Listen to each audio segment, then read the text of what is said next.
के साथ ही देश में स्पेस सेक्टर में आत्मनिर्भरता का मार्ग यह प्रशस्त हुआ और स्पेस टेक्नोलॉजी के क्षेत्र में भारत आज दुनिया के अग्रणी देशों में से एक है। माननीय प्रधानमंत्री जी, मैं आपको अवगत कराना चाहूंगा कि हमारा रक्षा क्षेत्र आज बड़ी तेजी से आत्मनिर्भरता की ओर आगे बढ़ रहा है। काफी समय पहले ही in house ship design organisation setup कर इंडियन नेवी ने इस राह में एक पायनियर की भूमिका निभाई है।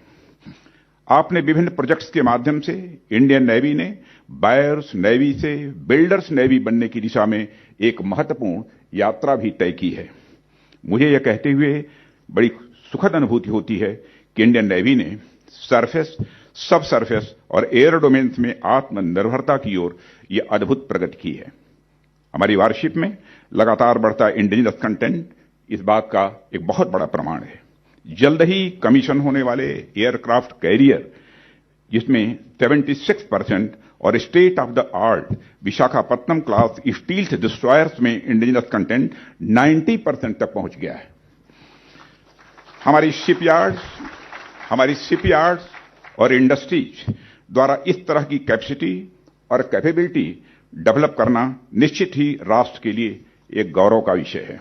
साथियों, आज हमारा देश आजादी का अमृत महोत्सव मना रहा है और वहीं दूसरी ओर देश आजादी की नई और व्यापक परिभाषाएं भी गढ़ रहा है। कुछ दशकों पहले आजादी का अर्थ होता था विदेशी शासकों और कॉलोनियल रूल से मुक्ति। आजादी का अर्थ होता था राजनीतिक सत्ता की प्राप्ति। पर आज आजादी की परिभाषा में आत्मनिर्भरता का एक नया डायमेंशन स्वाभाविक रूप से जुड़ गया है। वर्तमान में हमने अनेक ऐसे क्षेत्रों में आत्मनिर्भरता हासिल कर ली है जिसके बारे में कुछ साल पहले तक हम कभी कल्पना भी नहीं कर सकते थे। खाद्यान्न के क्षेत्र में हमने न केवल आत्मनिर्भरता हासिल की है, बल्कि आज हम इसकी प्रमुख एक्सपोर्टर कंट्रीज में से एक बन गए हैं। आज देश में बनी कारें विदेशों में तेजी से दौड़ रही हैं और भारत में निर्मित वैक्सीन दुनिया भर के लोगों के जीवन की रक्षक बन रही हैं। हमारे स्पेस क्राफ्ट दूसरे देशों के सैटेलाइट्स को स्पेस में ले जा रहे हैं और इसी तरह अनेक सेक्टर्स में भारत न केवल आत्मनिर्भर है, बल्कि दूसरे देशों की जरूरतें भी भारत पूरी कर रहा है। साथियों, हमारी इस आत्मनिर्भरता का अर्थ केवल इकोनॉमिक कंस्ट्रेंट्स को पार करना ही नहीं है, बल्कि उसके साथ डिप्लोमेटिक कंस्ट्रेंट्स को पार करते हुए देश के लिए डिसीजनल ऑटोनॉमी हासिल करना है। और इन सभी क्षेत्रों में आत्मनिर्भरता का परिणाम है कि दुनिया में आज भारत की नई छवि निर्मित हुई है। दुनिया भारत को सुन रही है और इसकी ओर आशा भरी नजरों से देख भी रही है।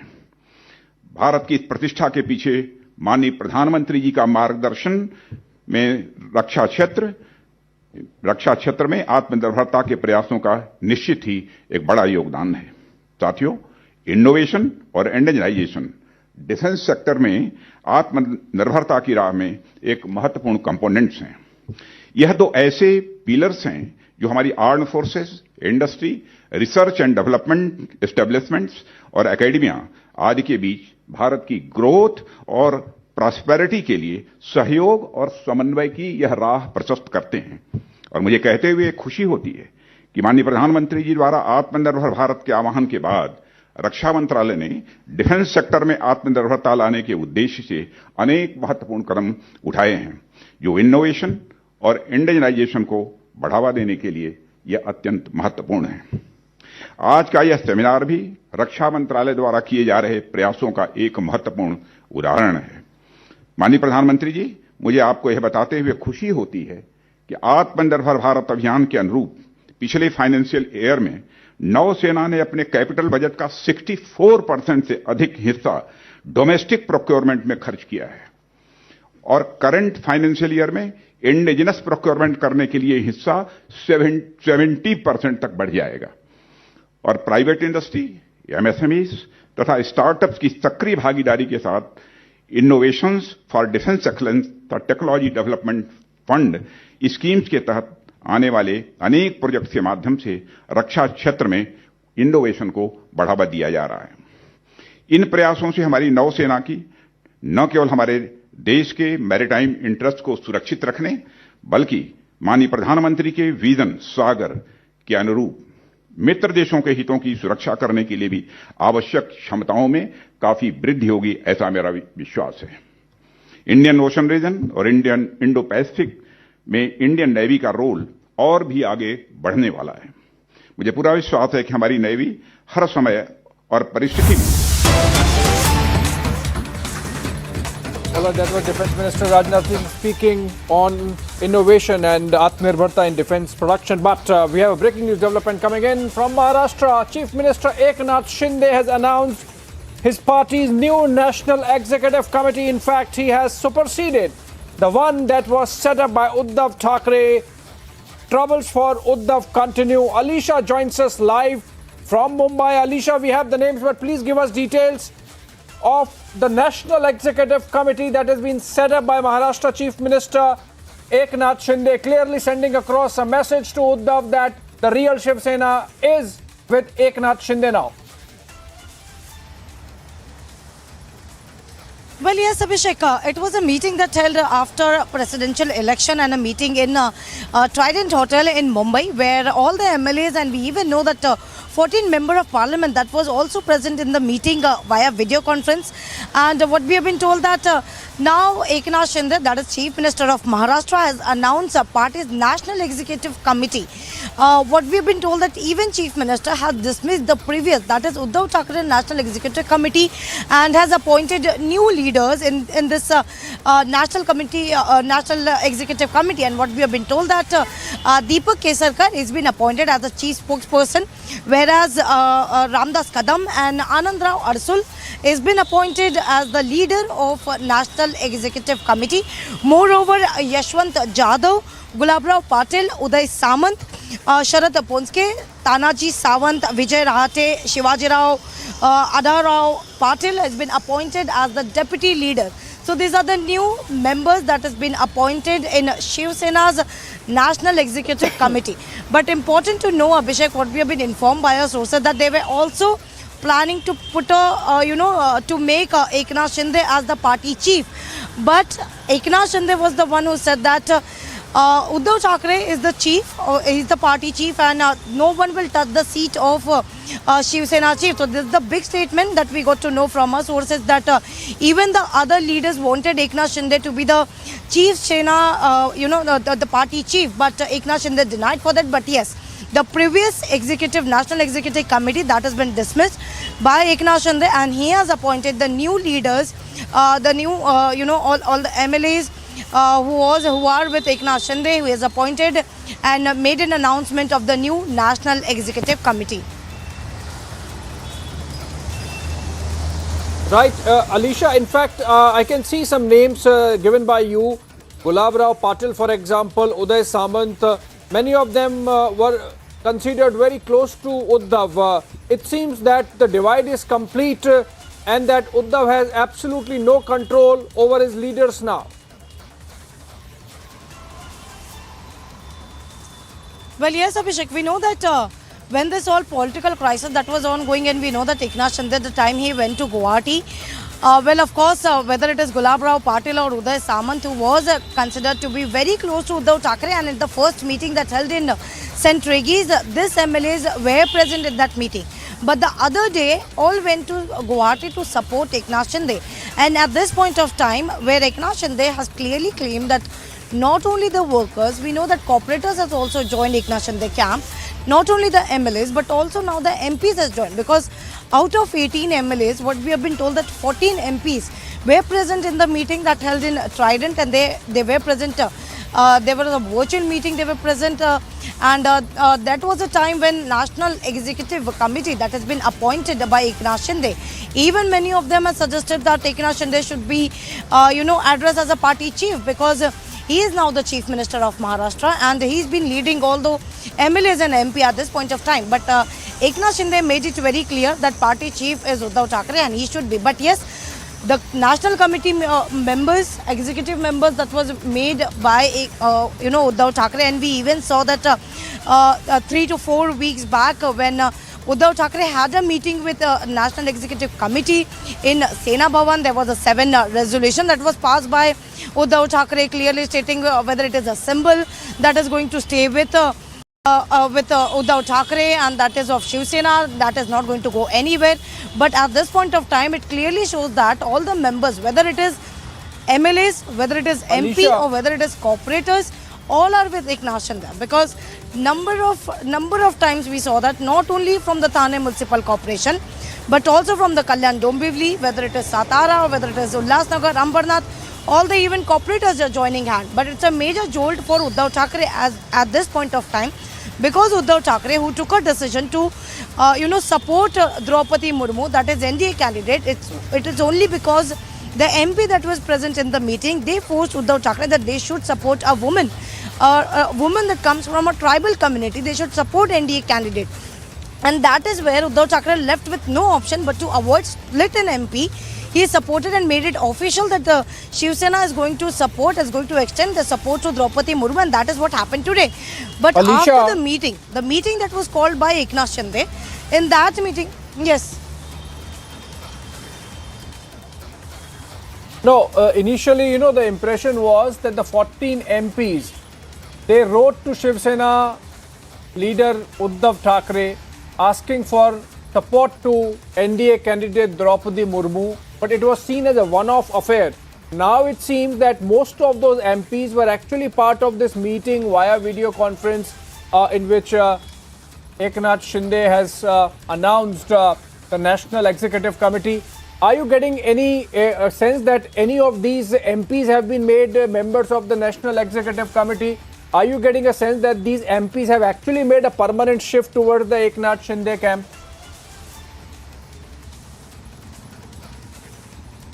Well, Abhishek, we have to wait for an official, because we know Eknath Shinde, who has been making it everything officials, whether it is the corporators joining hands with Eknath Shinde or whether the other MLAs or MPs who have been joining hands with Eknath Shinde. And Eknath Shinde was very much clear about it, because he is taking forward the legacy of Bihar Thackeray, the Hindutva ideology, which is why Shiv Sena workers and leaders are getting in touch with him and sending all his support to him, has extended all his support. But this is actually a very shocking for Uddhav Thackeray as well, because this is something not expected for Uddhav Thackeray. If we talk about the meeting that held in Matoshri over, ये अपने आप और एक अहम कदम है, और इसके लिए आप सभी का बहुत बहुत अभिनंदन करता हूं। आप सबको अनेक अनेक शुभकामनाएं देता हूं। साथियों, सैन्य तैयारियों में और खास करके नेवी में जॉइंट एक्सरसाइज, इसकी एक बहुत बड़ी भूमिका होती है। ये सेमिनार भी एक प्रकार की जॉइंट एक्सरसाइज है। आत्मनिर्भरता के लिए इस जॉइंट एक्सरसाइज में नेवी, इंडस्ट्री, एमएसएमईज, एकेडेमिया, यानी दुनिया के लोग और सरकार के प्रतिनिधि, हर स्टेक होल्डर आज एक साथ मिलकर के एक लक्ष्य को लेकर के सोच रहा है। जॉइंट एक्सरसाइज का लक्ष्य होता है कि सभी पार्टिसिपेंट्स को ज्यादा से ज्यादा एक्सपोजर मिले, एक दूसरे के प्रति समझ बढ़े, बेस्ट प्रैक्टिसेस को एडॉप्ट किया जा सके। ऐसे में इस जॉइंट एक्सरसाइज का लक्ष्य बहुत महत्वपूर्ण है। हम मिलकर अगले साल 15 अगस्त तक नेवी के लिए 75 इंडिजिनियस टेक्नोलॉजीज का निर्माण करेंगे। ये संकल्प ही अपने आप में बहुत बड़ी ताकत है, और आपका पुरुषार्थ, आपका अनुभव, आपका ज्ञान इसे जरूर सिद्ध करेगा। आज जब भारत अपनी आजादी के 75 का पर्व मना रहा है, अमृत महोत्सव मना रहा है, तब ऐसे लक्ष्यों की प्राप्ति आत्मनिर्भरता के हमारे लक्ष्यों को और गति देगी। वैसे मैं ये भी कहूंगा कि 75 इंडिजिनियस टेक्नोलॉजीज का निर्माण एक प्रकार से पहला कदम है। हमें इनकी संख्या को लगातार बढ़ाने के लिए काम करना है। आपका लक्ष्य होना चाहिए कि भारत का जब अपनी आजादी के 100 वर्ष का पर्व मनाए, उस समय हमारी नौसेना एक अभूतपूर्व ऊंचाई पर हो। साथियों, हमारे समंदर, हमारी तटीय सीमाएं, हमारे आर्थिक आत्मनिर्भरता के बहुत बड़े संरक्षक भी और एक प्रकार से संवर्धक भी हैं। इसलिए भारतीय नौसेना की भूमिका निरंतर बढ़ती जा रही है। इसलिए नौसेना के साथ ही देश की बढ़ती जरूरतों के लिए भी नौसेना का स्वावलंबी होना बहुत आवश्यक है। मुझे विश्वास है ये सेमिनार और इससे निकला अमृत हमारी सेनाओं को स्वावलंबी बनाने में बहुत मदद करेगा। साथियों, आज जब हम डिफेंस में आत्मनिर्भर भविष्य की चर्चा कर रहे हैं, तब ये भी आवश्यक है कि बीते दशकों में जो हुआ उससे हम सबक भी लेते रहे हैं। इससे हमें भविष्य का रास्ता बनाने में मदद मिलेगी। आज जब हम पीछे देखते हैं तो हमें अपनी समृद्ध मैरीटाइम हेरिटेज के दर्शन होते हैं। भारत का समृद्ध ट्रेड रूट इस विरासत का हिस्सा रहा है। हमारे पूर्वज समंदर पर अपना वर्चस्व इसलिए कायम कर पाए क्योंकि उन्हें हवा की दिशा के बारे में, अंतरिक्ष विज्ञान के बारे में बहुत अच्छी जानकारी थी।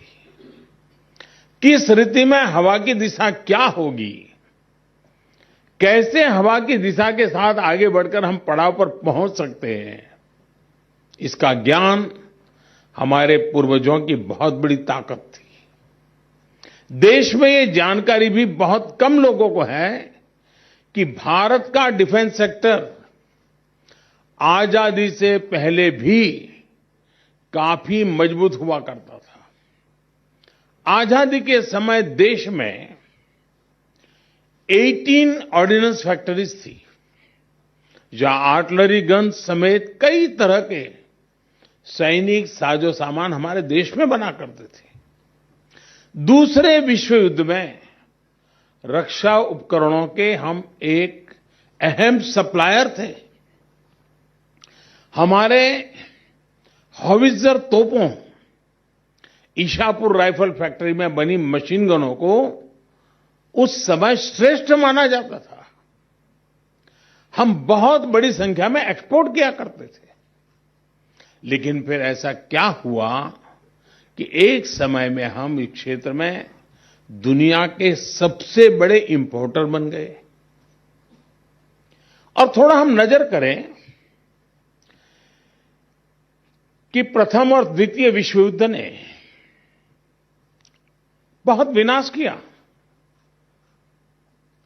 अनेक प्रकार के संकटों से दुनिया के बड़े बड़े देश फंसे पड़े थे, लेकिन उस संकट को भी, आपदा को अवसर पर में पलटने का उन्होंने प्रयास किया और उन्होंने आयुध के निर्माण के अंदर और दुनिया के बड़े मार्केट को कब्जे करने की दिशा में लड़ाई में से वो रास्ता खोजा और स्वयं एक बहुत बड़े निर्माणकर्ता और बहुत बड़े सप्लायर बन गए defence. Well, as Prime Minister is speaking at a Navy event on innovation and Atmanirbharta. Moving on, breaking news development coming in. Another case of cross-voting in the ongoing presidential election, this time being reported from Jharkhand. Getting details, Jharkhand NCP MLA Kamlesh Singh has voted for Draupadi Murmu. That's Kamlesh Singh, Jharkhand NCP MLA. This would be second instance of an NCP MLA voting for NDA candidate Draupadi Murmu instead of Yashwant Sinha, who is backed by the UPA, of which NCP is the part. In fact, earlier we had Gujarat NCP MLA Kandhal Jadeja from Kutiana constituency in Porbandar voting for NDA's Draupadi Murmu. And now in Jharkhand, another NCP MLA identified as Kamlesh Singh voting for Draupadi Murmu. If we can go to Prakash Singh on that for more details, it would be interesting because this is the 6th state reporting incidents of cross-voting, all in favor of NDA's Draupadi Murmu. Is it going to turn into a tide by the time the votes are counted day after tomorrow? That is not day after tomorrow, on July 21st. We have seen cross-voting happening in Assam, in Meghalaya, in Gujarat, and now being reported in Jharkhand as well. Prakash Singh joins us over the phone. Prakash, NCP MLA Kamlesh Singh cross-voting in favor of the NDA candidate. Are you getting reports of more of this happening on the ground in Bihar and Jharkhand, and why Kamlesh Singh has done that? Well, in Jharkhand, there is a possibility of cross-voting because it's a tribal-dominated area. And Draupadi Murmu's native village is just 26 kilometers from Jamshedpur, which is a part of Orissa. And that is why Hemant Soren, who is a part of the Mahagathbandhan in Jharkhand, was forced and compelled to vote for Draupadi Murmu despite being a part of the Mahagathbandhan, because Jharkhand was carved out of Bihar on the basic premise that this state will be for the upliftment of tribals. And that's what Orissa Chief Minister Naveen Patnaik also did. So it's a big jolt to the NCP and especially Sharad Pawar that NCP MLA Kamlesh Singh has cross-voted in favor of Draupadi Murmu. And the basic reason is that there are many constituencies in Jharkhand which has large number of tribal presence, and in politics, as you understand, Abhishek, every vote counts, and tribal holds a very significant and sizable population and vote in Jharkhand. Back to you. Right, Prakash. Jharkhand MLA Kamlesh Singh voting for Draupadi Murmu. Of course, she has been governor there for the longest time, and you said her village is just about 26 kilometers bordering Odisha. Thank you so much, Prakash, joining us. Let's look at a 1-minute report with RBI batting for ban on cryptocurrency. Here's the report. The cryptocurrency debate is back in Parliament. Responding to queries, Union Finance Minister Nirmala Sitharaman said that RBI has stated that cryptocurrencies are not a currency and will have a destabilizing effect on the Indian economy. Sitharaman said that in view of this, RBI has recommended the government frame regulations or prohibit cryptocurrencies. Nirmala Sitharaman said that cryptocurrencies are by definition borderless and require a global collaboration to regulate it. In 2021, the centre listed the Cryptocurrency and Regulation of Official Digital Currency Bill for passage in the winter session of Parliament last year. However, the introduction of this bill was deferred. Sitharaman even announced a 30% tax on income earned on the transfer of virtual digital assets in her budget speech in February. With RBI giving a clarion call now on banning cryptocurrencies, it now remains to be seen how the government intends to enforce it. Bureau Report, Republic TV.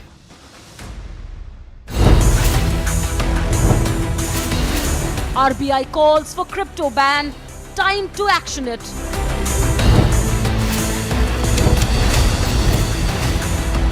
Stop cheating the youth with crypto surrogate advertising. Arnab debates at 10 p.m.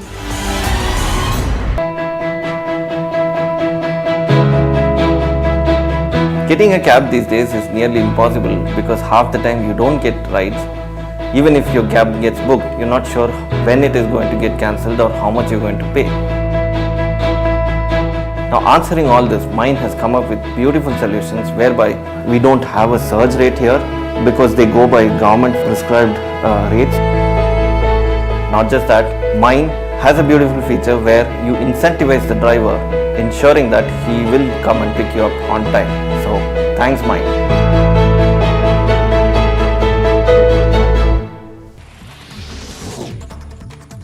Minutes after Dhankar filed his nomination, the Congress rushed to politicize the fight for the Vice President's office. Congress MP Jairam Ramesh tweeted a picture targeting Dhankar with the caption, "Candidate kaun hai?" which translates to who really is the candidate.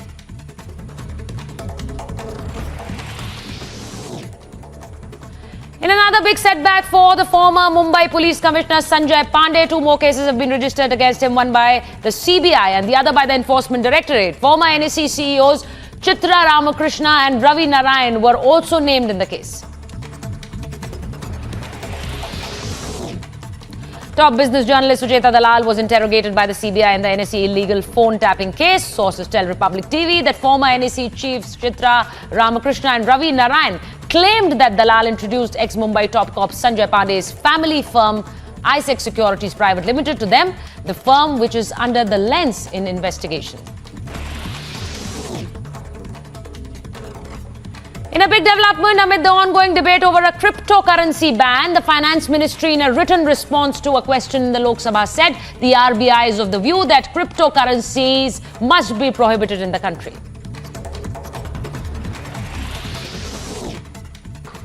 A bomb scare was reported at a school owned by Karnataka Congress President D.K. Shiv Kumar. The police says the threat letter was sent via email, following which security was beefed up and about 1,500 students were evacuated to another school premises. However, no bomb has been recovered so far.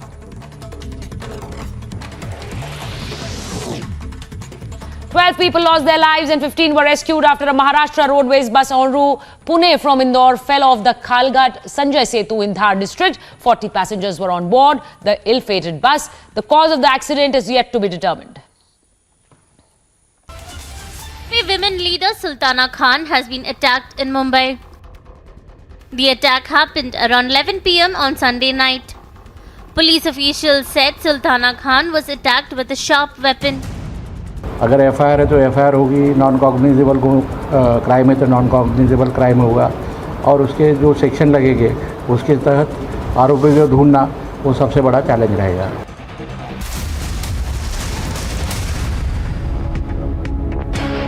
But she represents a very evil philosophy of India. So we should not make Draupadi Murmu ji as a symbol of Adivasi. हम लोगों को राष्ट्रपति भवन में कोई मूर्ति तो नहीं चाहिए. आप समझ रहे हैं? हम लोग राष्ट्रपति का चुनाव.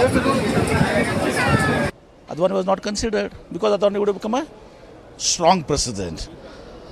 They want a puppet. They want a weak president.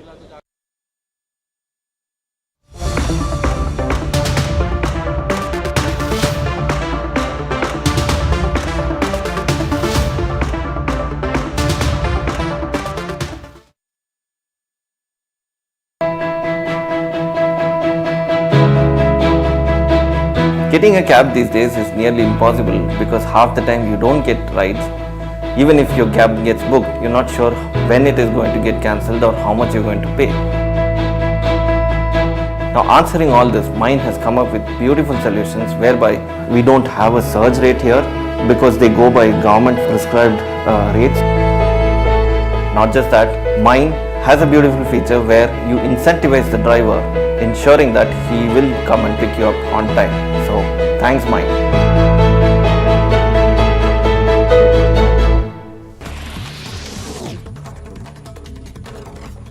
In a big development amid the ongoing debate over a cryptocurrency ban, the Finance Ministry, in a written response to a question in the Lok Sabha, said the RBI is of the view that cryptocurrencies must be prohibited in the country.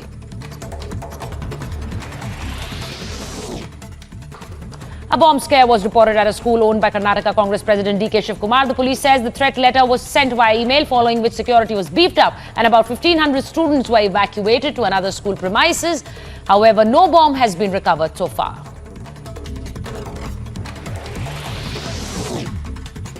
Twelve people lost their lives and 15 were rescued after a Maharashtra Roadways bus en route Pune from Indore fell off the Khalghat Sanjay Setu in Dhar district. 40 passengers were on board the ill-fated bus. The cause of the accident is yet to be determined. Women leader Sultana Khan has been attacked in Mumbai. The attack happened around 11 p.m. on Sunday night. Police officials said Sultana Khan was attacked with a sharp weapon. अगर FIR है तो FIR होगी, non cognizable crime है तो non cognizable crime होगा और उसके जो सेक्शन लगेंगे उसके तहत आरोपी को ढूंढना वो सबसे बड़ा चैलेंज रहेगा. Sultana Khan is the state president of the BJP's minority front. She was going to a doctor's place with her husband when two bikers stopped their car and attacked her. After the attack, a large crowd gathered there when her husband raised an alarm. After which, Sultana Khan was admitted to the hospital. Police has started an investigation in this matter. Meanwhile, officials said that the victim is very scared and is not in a position to give a statement. Bureau Report, Republic TV. Our Jawans are leaving no stone unturned to save lives of people stuck amidst natural calamities. Several districts of Jammu and Kashmir are reeling under the wrath of rain. Two people were rescued by the Jawans of Indian Army who were trapped in a river in Poonch district of Jammu and Kashmir due to flash floods on the region. मैंने अपनी unit में बताया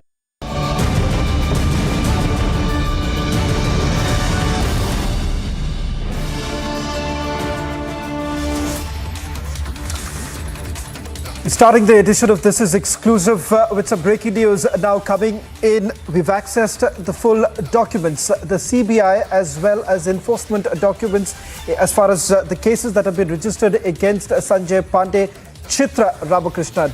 Exclusive documents with Republic TV. Earlier in the day, we were the first network to tell you that apart from the phone tapping case which is registered against the Central Bureau of Investigation, there were additionally two other cases that were basically registered.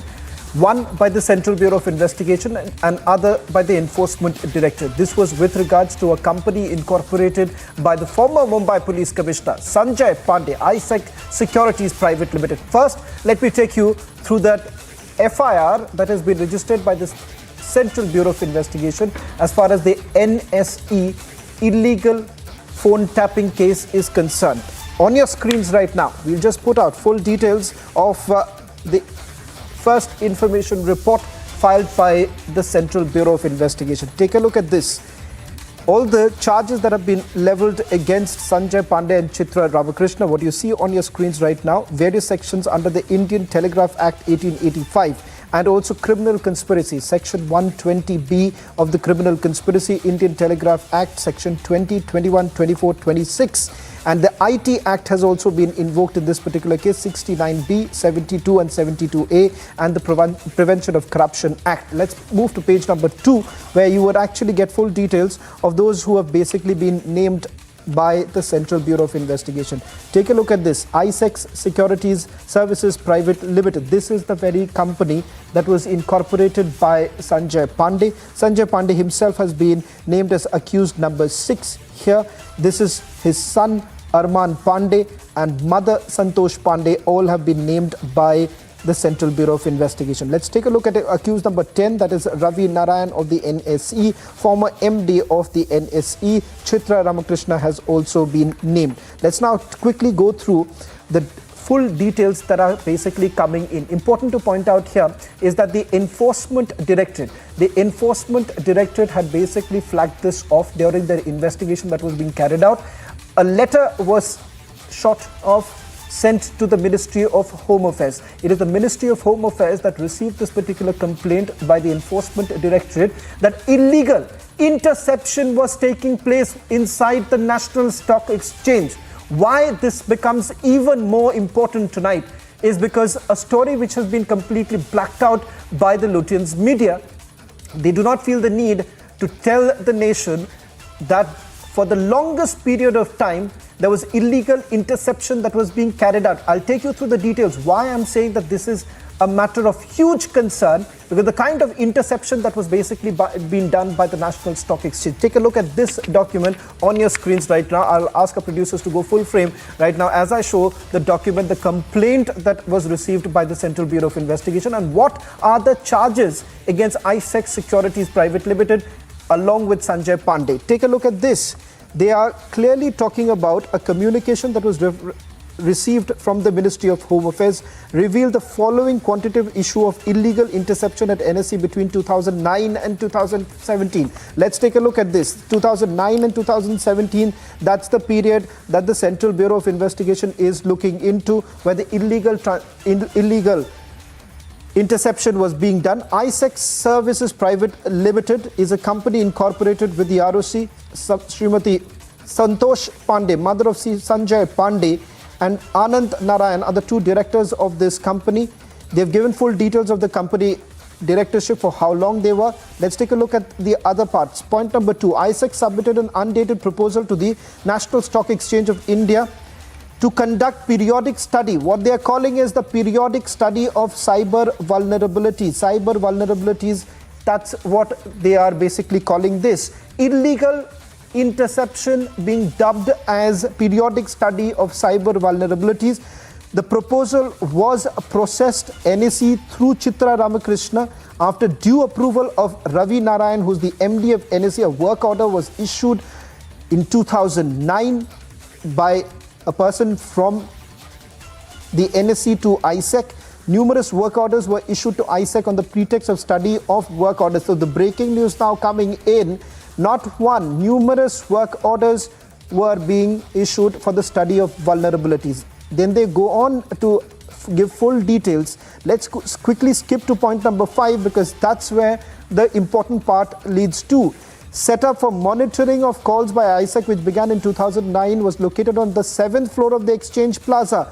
Till 2012, ISEC used to set up provided by MS Comtel to NEC to monitor intercept calls. Thereafter, NEC purchased a call monitoring setup from ISEC, which was installed by them in the upper basement of the Exchange Plaza. Let's put that out. That's the big breaking news now coming in. Full modus operandi out in public domain right now. How exactly was the National Stock Exchange operating at that point in time when Chitra Ramakrishna was the MD of the National Stock Exchange? It becomes very clear from this particular document right now is that they had set up this entire base inside the National Stock Exchange when machines were basically bought from ISEC Private Limited. Viewers, important to point out, this is a private firm incorporated by the former Mumbai Police Commissioner Sanjay Pandey. And here in this particular document that has been received by the Ministry of Home Affairs, Ministry of Home Affairs was basically tipped off that this is actually what was happening inside the National Stock Exchange. And this was an information provided by the Enforcement Directorate to the Ministry of Home Affairs. Thereafter, Ministry of Home Affairs directed the Central Bureau of Investigation to step in to look into the criminal conspiracy. And mind you, the Ministry of Home Affairs was not even aware, or they were not even tipped off about the fact, or no permission was basically sought from the Ministry of Home Affairs to carry out this kind of an interception. And it is a clear violation of the Indian Telegraph Act. We'll come to the details of it in a short while from now. Let's go back once again to the document as we get the full modus operandi. Point number 5, they said that they were set up for monitoring of the calls by ISEC. That's the big detail emerging. ISEC was provided with 4 primary rate interface, PRI lines. Take a look at this. NSE was provided with PRI lines, each having a line capacity of 34 telephone connections by the MTNL, which originated from NTNL and terminated at the epochs of the NSE. So at one go, 32 MTNL lines could have been tapped. So it is not some kind of an innocuous interception that was basically being done, as Chitra Ramakrishna and Ravi Narayan have made it look like, that this was some sort of a surveillance that was being done so that they could take a look at the insider trading that's taking place, or whether at all there was any leak of information from the National Stock Exchange. It turns out that about 90 officials, or 91 employees of the National Stock Exchange, they were basically under the surveillance of their top bosses. The top bosses at that point in time was carrying out this illegal interception. And let me also tell our viewers right now that a private firm was once again roped in. A man at the helm of affairs was Sanjay Pandey, the man you see right now on my screens. Sanjay Pandey is the person who was at the helm of affairs. Remember, he incorporated this company when he was not in service. Then once he was reinstated, he had stepped down, but the agencies essentially suspect that there is enough evidence to the effect that Sanjay Pandey was running the affairs of this particular company. And let's not forget, in terms of evidence, we're being told that there were direct communication and monetary exchange between Sanjay Pandey and ISEC, the company that was receiving the funding, and it was all coming from the National Stock Exchange. In fact, it was directly in the name of Mr. Sanjay Pandey. Let's take a look at point number 8 here. Point number 8, that these telephone numbers were to be monitored, identified by Chitra Ramekishan.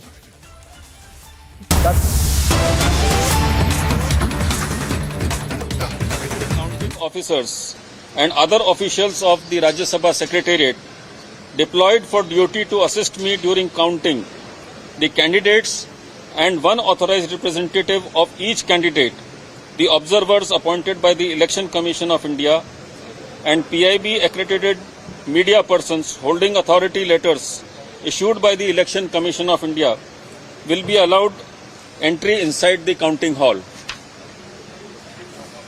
Media persons will be allowed entry into the counting hall in small, manageable groups for short duration, escorted and guided by the officers of the Rajya Sabha Secretariat deployed for the purpose.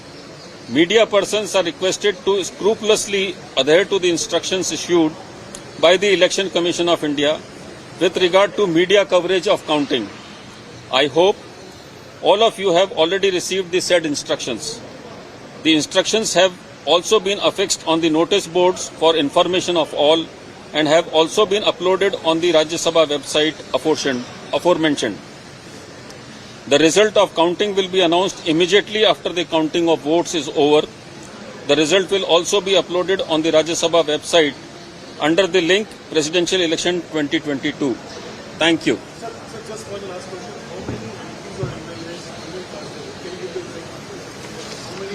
I have given the figures already, the remainder. That will be compiled in a short while.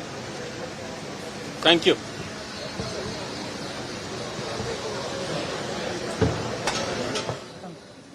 G.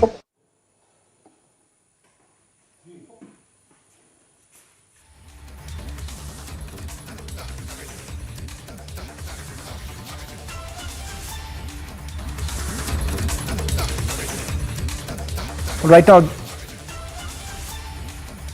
on your screens right now, Mamata Banerjee. Also, a short while back, we saw Jharkhand Chief Minister Hemant Soren. Latest details now coming in the presidential polls.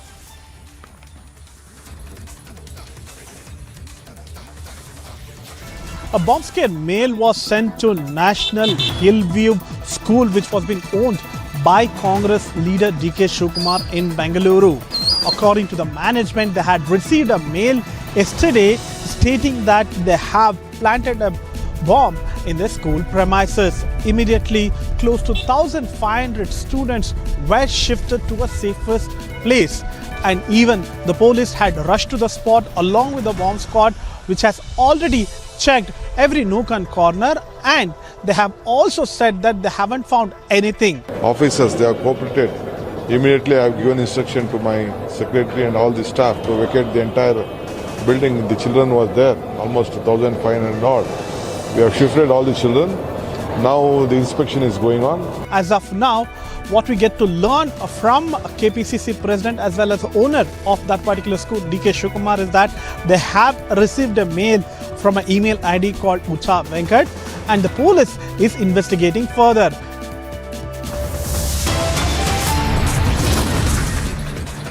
RBI ban on the other side, another faux pas by Jairam.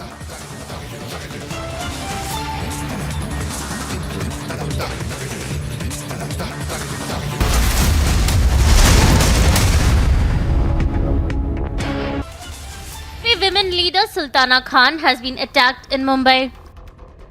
The attack happened around 11 p.m. on Sunday night. Police officials said Sultana Khan was attacked with a sharp weapon. अगर FIR है तो FIR होगी, non cognizable crime है तो non cognizable crime होगा, और उसके जो सेक्शन लगेंगे उसके तहत आरोपी को ढूंढना वो सबसे बड़ा चैलेंज रहेगा. Sultana Khan is the state president of the BJP's Minority Front. She was going to a doctor's place with her husband when two bikers stopped their car and attacked her. After the attack, a large crowd gathered there when her husband raised an alarm. After which, Sultana Khan was admitted to the hospital. Police has started an investigation in this matter. Meanwhile, officials said that the victim is very scared and is not in a position to give a statement. Bureau Report, Republic TV. Our Jawans are leaving no stone unturned to save lives of people stuck amidst natural calamities. Several districts of Jammu and Kashmir are reeling under the wrath of rain. 2 people were rescued by the Jawans of Indian Army who were trapped in a river in Poonch district of Jammu and Kashmir due to flash floods on the region. मैंने अपनी unit में बताया सभी को, हमारी QRT quick action team होती है जो, तो वो यहाँ पे मुआयना करने के लिए तुरंत पहुँची। तो हमें देखा कि एक बड़े से पत्थर पे बीचों बीच वहाँ पे 2 लोग फंसे हुए थे, उनको चिपक के बैठे हुए थे। तो फिर हमने अपनी रोप और अपने ट्यूब डाल के और लाइफ जैकेट लगा के वो रेस्क्यू किया और उनको बाहर निकाला। Soon after the incident, the Indian Army deployed its teams for rescue operations. The 2 victims were transferred to a nearby hospital for immediate medical assistance. In a tragic incident coming into light from Siwan district of Bihar, an accused was beaten to death in police custody. The accused, Balmiki Yadav, was taken into custody on 12th of July for consuming alcohol. Remember, consumption and possession of liquor is banned in the state of Bihar. Yadav's family now alleges custodial death after his health deteriorated last night post-police treatment. He was rushed to the nearby hospital where Balmiki succumbed to the injuries. जैसे संगत में थोड़ा सा मतलब birthday था तो थोड़ा सा दारू पी उसमें घर में बैठे थे, मतलब अब जो भी बंदा बताया वो जो चाहे जो भी CID लगा हुआ है इनको पकड़वा दी। हुआ क्या है, पुलिस मार को इनको मुआ दिया हुआ क्या है। As anger raged over the death of Balmiki Yadav, his family is now alleging the police for killing Yadav in custody. Bureau Report, Republic TV. Coming to school, and immediately all the students in the school premises, close to 1,500 students who were studying in that school, were been shifted to the safest premises. And what we also get to learn is the Deputy Commissioner of Police West, what at the spot, has checked all the places and they haven't found anything. So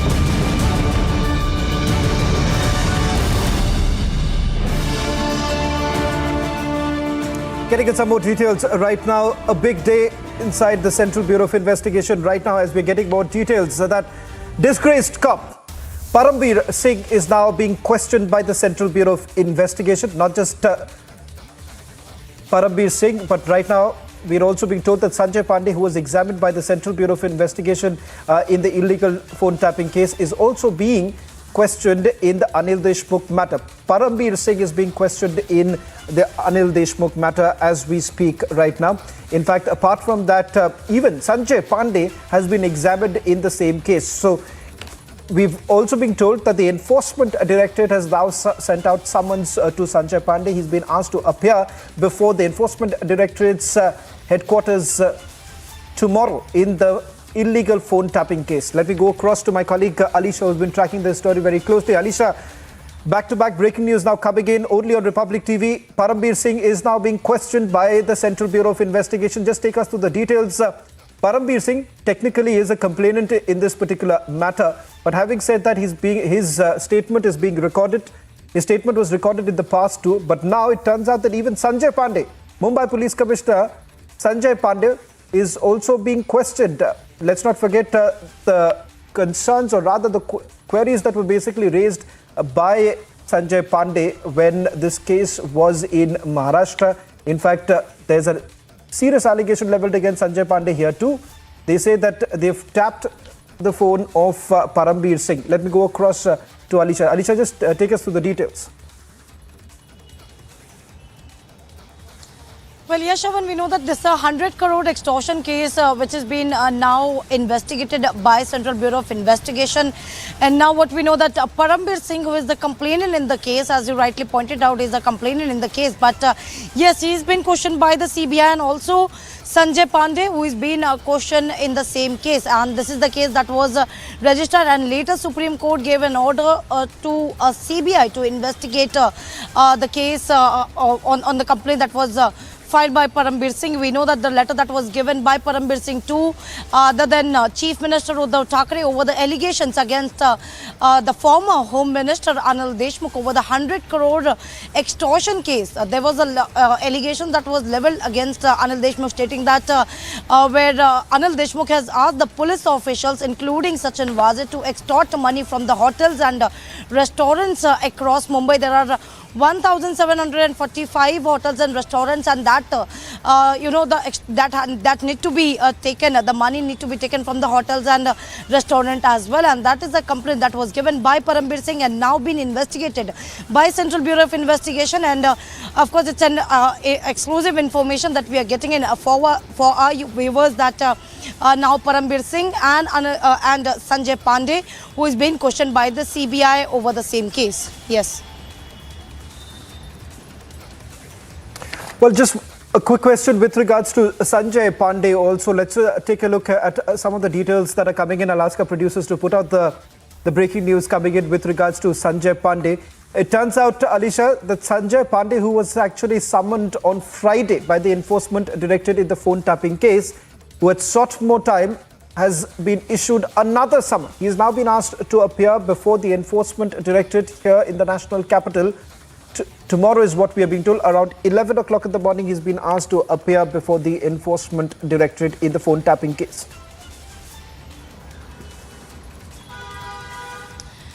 Well, yes, Shavan, we know that not only the CBI but also Enforcement Directorate has been looking into the NSE co-location case, and importantly, Sanjay Pandey link, and specifically his firm, ISEC Services Private Limited, that has come across. And even we know that CBI has filed his FIR in the case, has registered a case where his firm has been named as the accused number 3. But Enforcement Director has earlier even questioned Sanjay Pandey over the snooping case, because we know that through his firm, through Sanjay Pandey firm, where there was a connection, and there were 91 office bearer of NSE that was tapped, their phone was tapped, and that was a snooping case that was registered with Enforcement Director as well, and through which he's been summoned again. Sanjay Pandey has been summoned again. He's been asked to appear before Enforcement Directorate office in Delhi tomorrow at 11 a.m.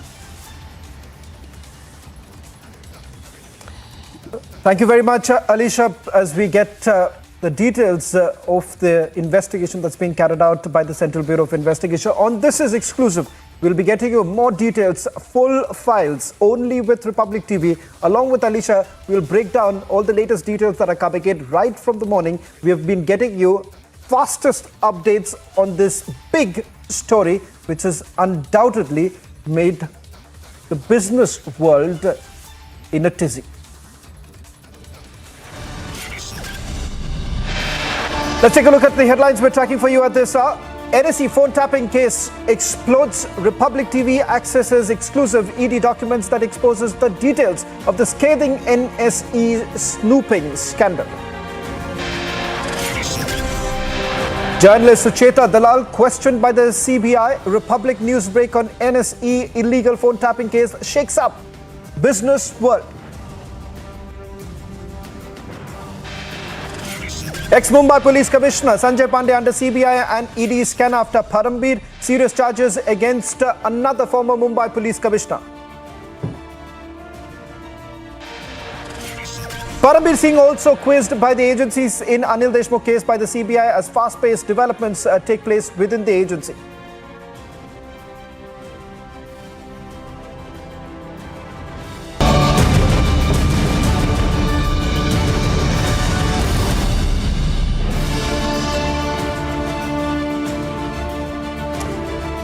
Tonight we have a mega exclusive. In the morning, we got you details with regards to how financial journalist Sucheta Dalal was called in for questioning by the Central Bureau for Investigation on Saturday. In fact, responding to specific questions posed by Republic TV. Sucheta Dalal has basically underplayed the reason why she was called in for questioning by the Central Bureau of Investigations. She says she's the one who has broken the NSE scam. In fact, she was called in for being examined in it. But tonight, we'll get you full details of this mega scam. A scam which seems to have been brushed under the carpet by the Luton's media. Let me tell you why this becomes extremely crucial and why this is a case which should worry you. It's a mega exclusive. As on This is Exclusive, we're getting you the Enforcement Directorate documents that exposes the details of the scathing NSE snooping scandal. Details of the depth of the conspiracy, details of the illegal interception, and details of how a former Mumbai police commissioner possibly colluded with the top tainted NSE officials in the ultimate act of conspiracy. Let's take a look at some of the documents that we have at this point in time. I would like to first start off with the Enforcement Directorate's documents that we have. While Chitra Ramakrishna, one of the main accused in this particular case, was produced before the court. What is it that the Enforcement Directorate has told the court as far as this case is concerned? Remember, they were the first agency to have tipped off the Ministry of Home Affairs about this massive interception that was being carried out by the National Stock Exchange. And all of this being done in an illegal manner. No consent was taken from the Ministry of Home Affairs as per the laid protocols. In fact, this was being done at the behest of Chitra Ramakrishna and Ravi Narayan. And who was doing it? It was Sanjay Pandey. Let's quickly cut across to the documents that we have. The first document that we are getting for you is from the Enforcement Directorate. This is what the Enforcement Directorate had to tell the court with regards to the role of Chitra Ramakrishna and then Ravi Narayan and also Sanjay Pandey. They say the facts reveal that during 2009 and 2017, Ravi Narayan, MD, Chitra Ramakrishna, DMD, Ravi Varanasi, Executive Vice President, and Mahesh Haldipur, Head Premise of NSE, ISEC, conspired together to cheat NSE and its employees. To further this conspiracy, ISEC was engaged for illegal interception of phone calls of employees of NSE in the guise of periodic study, periodic study of cyber vulnerabilities of the NSE. They say top officials of the NSE issued agreement to work orders in the guise of periodic study of cyber vulnerabilities of NSE in favor of the ISEC Services Private Limited, represented by Sanjay Pandey, illegally intercepted the phone calls of its employees by installing an illegal machine in contravention of the provisions under the Indian Telegraph Act. Since no permission was taken from the competent authority here happens to be the Ministry of Home Affairs. They say this was a violation of the Indian Telegraph Act. No consent of the employees of NSE was taken in this matter. Transcripts of these calls were provided by ISEC and received by the officials of NSE at top level. This in turn breached the confidentiality and the privacy of the employees. Now, let me tell you, this was all being done without taking any permission from the Ministry of Home Affairs. As per the laid protocol, if any agency or any firm, if they want to carry out any sort of interception or surveillance, they need to get a written permission from the Ministry of Home Affairs, and especially a financial post like that of the National Stock Exchange could not have done this, let me re-emphasize, they could not have done this, they could not have given this to a private firm that was incorporated by an IPS officer. And the fact of the matter is that they carried out illegal interception. This illegal interception went on for a very long time, starting from 2009 to 2017 when this illegal interception was being done. 91 employees of the National Stock Exchange was being intercepted by this firm called ISEC Private Limited, ISEC Securities Private Limited. Wherein comes the role of financial journalist Sucheta Dalal? Alleged role, let me once again re-emphasize, alleged role of Sucheta Dalal. She's been called in for questioning. We are given to understand that she was asked this question, that whether at all she knows Sanjay Pandey, how exactly was she introduced to Ravi Narayan. Ravi Narayan has now admitted that there were recommendations basically made to give this particular contract to ISEX Private Limited, and he claims that this was a recommendation that came in from Sucheta Dalal, something that she has denied, or she rather says, I do not recollect. That's exactly what Sucheta Dalal had to say, saying that she does not recollect. Let me once again go back to some of the documents that we have accessed right now, because this will tell you that this is just the tip of the iceberg. In the days to come, we are being told that the ambit of the investigation is only going to widen. More names are going to tumble out. We were the first network almost 7 days ago to tell you that a business journalist was under the scanner. Once again, Republic TV is the first network to tell you that it was Sucheta Dalal who was called in for questioning around 9 o'clock in the morning at the CBI headquarters here at the National Capital, questioned till about 6:30 in the evening. And thereafter, when we sent her 3 specific questions, she has now issued a statement. We'll go to that statement in a short while from now. Let's quickly go back to the set of documents. The entire files only with Republic TV right now. I'm right now holding this very document that has been produced before the court by the Enforcement Directorate. What's the amount? What's the amount of money? They say 4.54 crore rupees represents the proceeds of crime, in this case, which were acquired by ISEX Services Private Limited from the National Stock Exchange of India, and which were projected as fees for non-existent periodic study of cyber vulnerabilities of the NSE. The payment for the illegal activities of interception, monitoring of telephones of employees of NSE was decided and agreed upon between the officers of NSE, including Chitra Ramakrishna. Just to help you understand, viewers, in order to carry out this illegal interception, Chitra Ramakrishna and the entire gang essentially said that they wanted to carry out a cyber vulnerability test, which would essentially mean to understand the grid in the National Stock Exchange, whether at all there was any leaks or not. They wanted to carry out a cyber vulnerability, which would have been fine. Only that's not what happened. There was massive illegal interception that was done. In fact, the Central Bureau of Investigation has now come across original recordings. Not just recordings, but also transcripts of those very recordings. All of that has now been seized by the Central Bureau of Investigation. The Enforcement Directorate has also now stepped in. Let me bring in my colleague Alisha, who's joining us on this broadcast from Mumbai. Alisha, fast-paced developments once again. Republic taking the lead on this mega scam, which is undoubtedly shaken the business world. Tonight we are getting the entire files, plenty of documents to once again raise questions about this massive interception that was taking place. What is it that you are picking up? You've also covered the Mumbai police. Now, once again, a former Mumbai police commissioner in the dock. Well, yes, we know that Central Agency has been looking into the matter, and specifically when it comes to the NSE co-location scam. We even know that the agency has even recovered, because there were 8 premises of Sanjay Pandey, related to Sanjay Pandey, not only in Mumbai but also in Pune and other cities.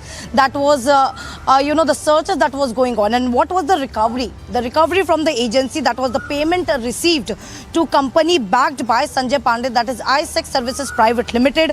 Also the voice samples of recording, original transcript of the recording, RAID servers along with 2 laptops from the premises of ISEX Services Private Limited. So this was the recovery that was made by Central Agency. But what we know that there were 91 NSE employees, that is the office bearer, that was under the snooping.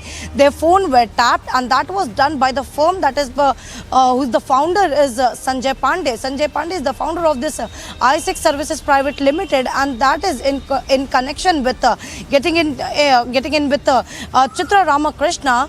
And we know that there were 91 office bearer whose phone was tapped. So this was illegality that was done by an IPS officer, Sanjay Pandey, now who has been under the scanner. Of course, he's been called by agencies several times. We know that ED has already recorded a statement, and now even CBI has recorded a statement. Whether it comes to the NSE co-location scam or whether it is 100 crore extortion case that is being investigating by CBI as well. So back to back, the exposure that you've been bringing us for our viewers, Shravan, which is very important to know the role of Sanjay Pandey, because at this point of time where the CBI has registered a new case against Sanjay Pandey firm, where Sanjay Pandey firm, that ISEC Service Private Limited, has been named as the accused number 3, which clearly shows the illegality that was carried out by Sanjay Pandey, being an IPS officer, because this snooping that took place between 2009 till 2017, and by the time this NSE snooping case that was that came into the light, after which the snooping stopped, the call recording was stopped by Sanjay Pandey firm. So this is very important and came into a light, and we know that central agency has been continuously looking into the matter. They have been this is just information. What we are getting is it's just a tip of an iceberg, because CBI, central agencies, is been dipping, digger. They have been looking into in each and every aspect, whether the role of Sanjay Pandey or of his firm, that is ISEC Services Private Limited. We're getting some more breaking news right now. Full details, as we had promised at the top of the show, that we're going to tell our viewers tonight what exactly is this scam all about. As we told you, now details emerging. Big breaking news coming in. 91 NSE officials, they were being intercepted by the National Stock Exchange.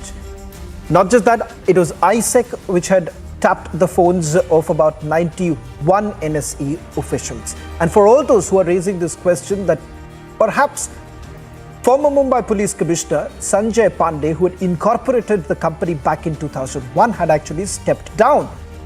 But it turns out the Enforcement Directorate at least suspects that even when he had stepped down, the company was actually being run by none other than Sanjay Pandey. How exactly are they substantiating it? They are substantiating it by saying that there is enough communications that have gone between Sanjay Pandey and NSE, which shows that it was Mr. Sanjay Pandey who was running ISEC. And not just that, there are checks in the name of Sanjay Pandey, which has been given by the National Stock Exchange. That's the reason why the Enforcement Directorate, as well as the Central Bureau of Investigation, once again suspecting that even though he had stepped down, he was actually still carrying out this activity. Let me also quickly go across to my colleague Piyush Ori, who is joining us from outside the Central Bureau of Investigation here in the National Capital. Piyush, a big day at the Central Bureau of Investigation. Two former top cops, Parambir Singh as well as Sanjay Pandey, are now being questioned by the Central Bureau of Investigation. What more details are you picking up?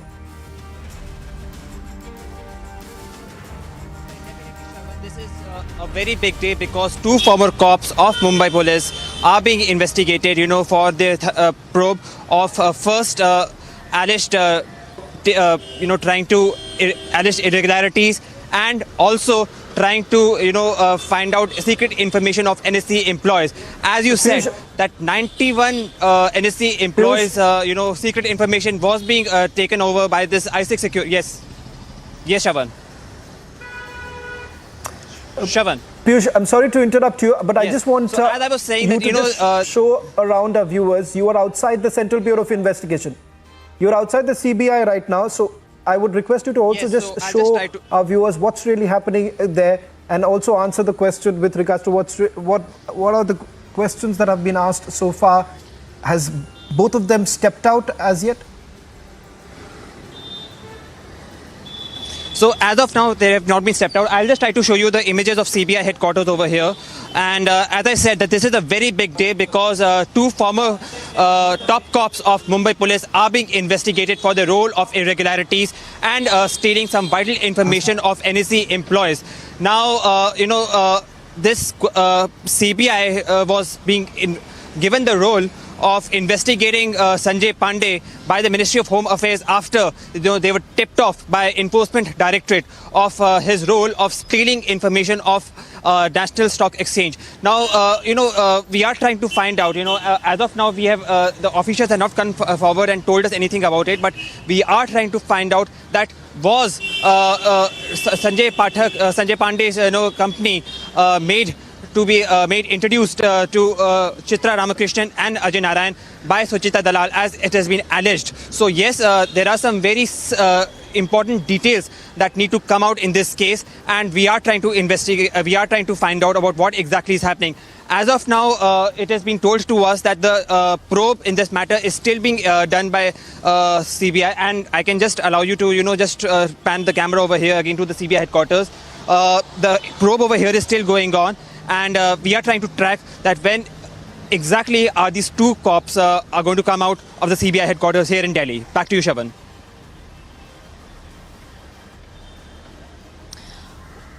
Well, thank you so much, Piyush, for all those information. As Piyush Ore reporting from Delhi CBI headquarters, where we know that former Commissioner of Police Sanjay Pandey and as well as Parambir Singh, who stepped out of the CBI headquarters.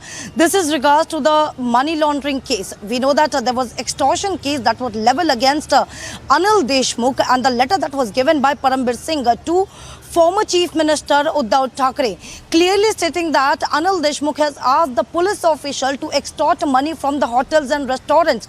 That is around 1,740 hotels and restaurants in Mumbai that the owner need to be extorted, and that is where the letter that was given by Parambir Singh.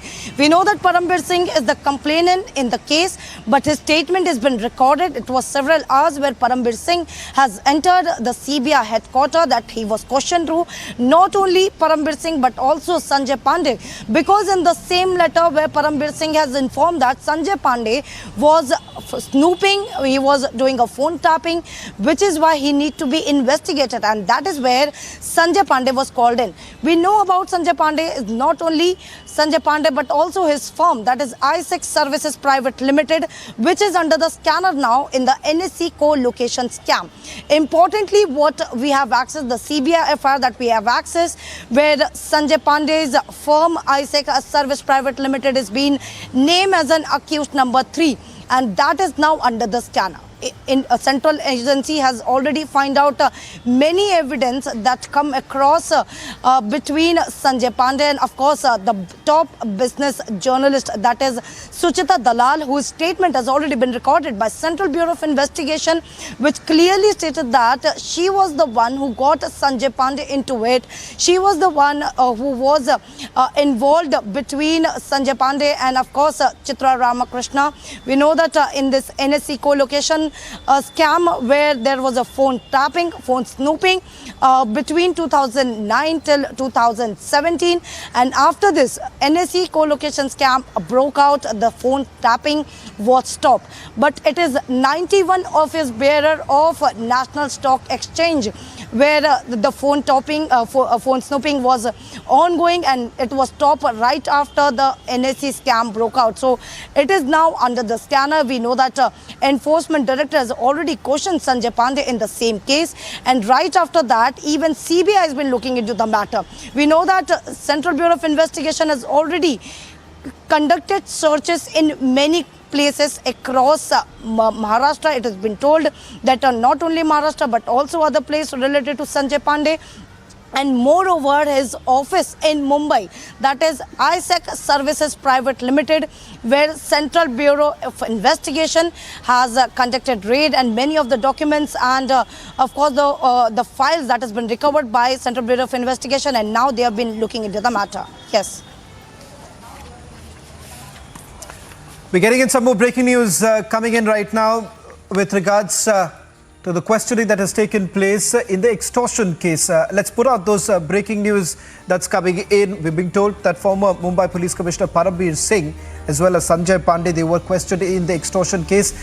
Questioned for almost 6 hours. That's what we are being told. 6 hours questioning of Parambir Singh as well as Sanjay Pandey in the extortion case, in the Anil Deshmukh extortion case. What is this case all about? Why exactly was Parambir Singh called in for questioning? Because not the first time that he's appeared before the Central Bureau of Investigation. In fact, he was called in earlier too. He's been Anil Deshmukh has already been charged sheet. Statement of Parambir Singh was recorded in that case too. We are now being told that both of them were questioned. We're trying to find out whether both of them were grilled together or not, because the reason why Sanjay Pandey was also called in for questioning is because an allegation that has been leveled by Parambir Singh is that a phone call was basically made by Sanjay Pandey. He has also put out the transcripts of that phone call that was made by Sanjay Pandey, where he's made the allegation that he was trying to put pressure on him to withdraw the case against Anil Deshmukh. And that Parambir Singh says this was at the behest of the Maharashtra government, the former Maha Vikas Aghadi government rather, that Sanjay Pandey was acting as an intermediary and he was putting pressure to withdraw the case against Anil Deshmukh. In return, he said that, and once again, allegation leveled against Sanjay Pandey, that if he withdraws the case against Anil Deshmukh, Mumbai police would have also withdrawn the cases that were registered against Parambir Singh. Let me bring in my colleague Alisha, who's joining us on this broadcast. Alisha, more details emerging right now. 6 hours of questioning. While you take our viewers through some of the details of this case, I would also like to speak to some of my sources to find out whether at all Sanjay Pandey and Parambir Singh were grilled together or not. It's interesting. Both the former police commissioners inside the Central Bureau of Headquarters here in the National Capital, Republic TV, as always, the only network with all details of the agency right now. Alisha, why don't you take our viewers through some of the details as I get more information from my sources? Well, yes, Shravan, we know that this was a case, and specifically the letter that was written by Parambir Singh on 20th March last year. The letter was written to the former Chief Minister Uddhav Thackeray, clearly stating that Anil Deshmukh, who was then Home Minister, has asked the police officials, some of the police officials, including Sachin Waze, who called to his official bungalow, that is Gyaneshwar, and he has asked all the police officials to extort money from the restaurant or the hotels across Mumbai, because he also given a number, the number that has been mentioned in the letter, same written by Parambir Singh to former Chief Minister Uddhav Thackeray, that there are 1,740 hotels and restaurants across Mumbai where Anil Deshmukh has asked to take money that is monthly at least 2 to 3 lakhs, to collect 2 to 3 lakhs from the same hotel. And that is when Parambir Singh has wrote a letter to expose Anil Deshmukh at that point of time, and clearly given that letter to Uddhav Thackeray and also to the then Deputy Chief Minister Ajit Pawar. He also informed that, and it was earlier informed to the many of the ministers in Maha Vikas Aghadi over the allegations and what is the misconduct that has been done by the former Home Minister Anil Deshmukh, but that was something like no one looked into it, and later the same complaint is what filed before the court. But what is mentioned about Sanjay Pandey, as you also mentioned about Sanjay Pandey's role in this whole case, because yes, there is a transcript by Parambir Singh clearly saying that Sanjay Pandey, who mounted some pressure on Parambir Singh, asking him to take down his letter to withdraw what the complaint that is filed with Uddhav Thackeray or whether with the other senior officials. He really mounted pressure on Parambir Singh, and that is the transcript where even Parambir Singh has mentioned in the same complaint. That was around 20 to 25 pages of complaint that was given to Uddhav Thackeray. But now even CBI has registered already a case, and we know that Enforcement Director has already filed a charge sheet in the case. And there is where the statement of Parambir Singh is also mentioned. We know that Parambir Singh, who was in Mumbai, who went to court to withdraw all his bailable warrant, also went to this ED office to record a statement. His statement has been recorded, where Parambir Singh has clearly stated that he was knowing what exactly has been going inside the police officials, where Sachin Waze has informed about Anil Deshmukh misconduct to ask all the police officials to extort money from the hotels and restaurants owner. But that was the complaint, that was something not look into it, and now even the CBI has been looking into the matter, where as you mentioned, that 6 hours of investigation that was ongoing with CBI, and of course it is to be known because whether both were confronted with each other, because at one point where Parambir Singh was questioned and also Sanjay Pandey was questioned. So yes, it's a matter to know that whether both were confronted, because that was a letter that was given by Parambir Singh, also mentioning that Sanjay Pandey, who was Maharashtra DGP, forced Parambir Singh to take down his complaint.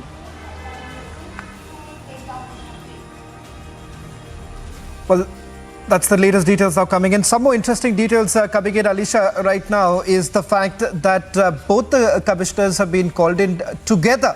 In fact, questioned together.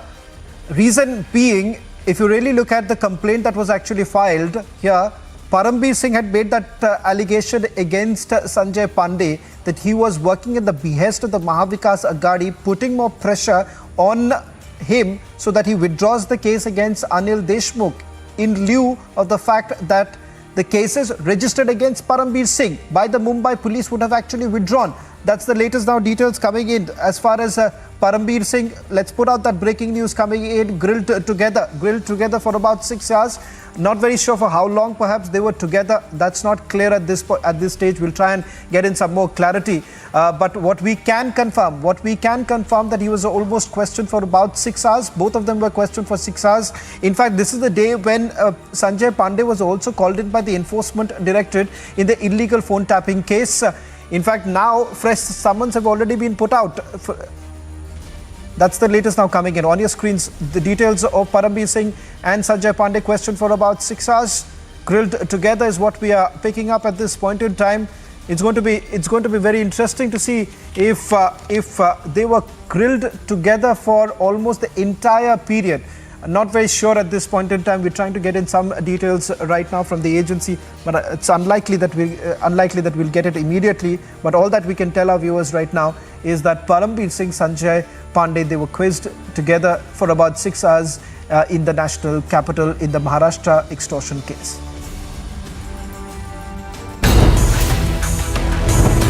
A scandal that has shaken Dalal Street. Former Mumbai Police Commissioner under scanner.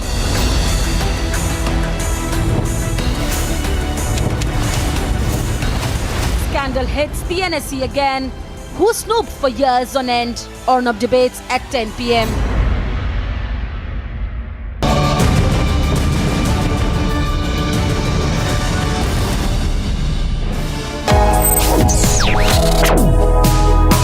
Reading allows us to become familiar with ourselves. We don't read, we won't know what is knowledge. I just find it very interesting to know people's lives, how they went through certain situations, how they dealt with things. So wherever you want to go in life, if you read books along those lines, then that would really help you in growing.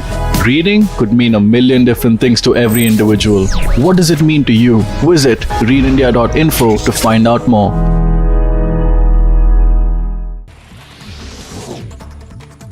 Minutes after Dhankar filed his nomination, the Congress rushed to politicize the fight for the Vice President's office. Congress MP Jairam Ramesh tweeted a picture targeting Dhankar with the caption, "Candidate kaun hai?" which translates to who really is the candidate.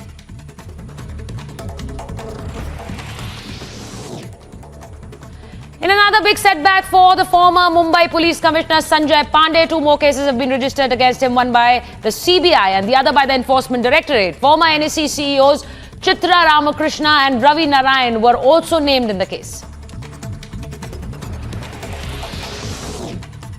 Top business journalist Sucheta Dalal was interrogated by the CBI in the NSE illegal phone tapping case. Sources tell Republic TV that former NSE chiefs Chitra Ramakrishna and Ravi Narayan claimed that Dalal introduced ex-Mumbai top cop Sanjay Pandey's family firm ISEC Securities Private Limited to them, the firm which is under the lens in investigation. In a big development amid the ongoing debate over a cryptocurrency ban, the Finance Ministry, in a written response to a question in the Lok Sabha, said the RBI is of the view that cryptocurrencies must be prohibited in the country.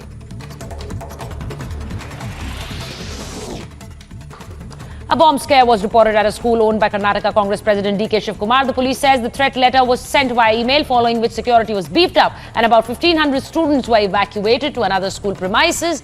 However, no bomb has been recovered so far.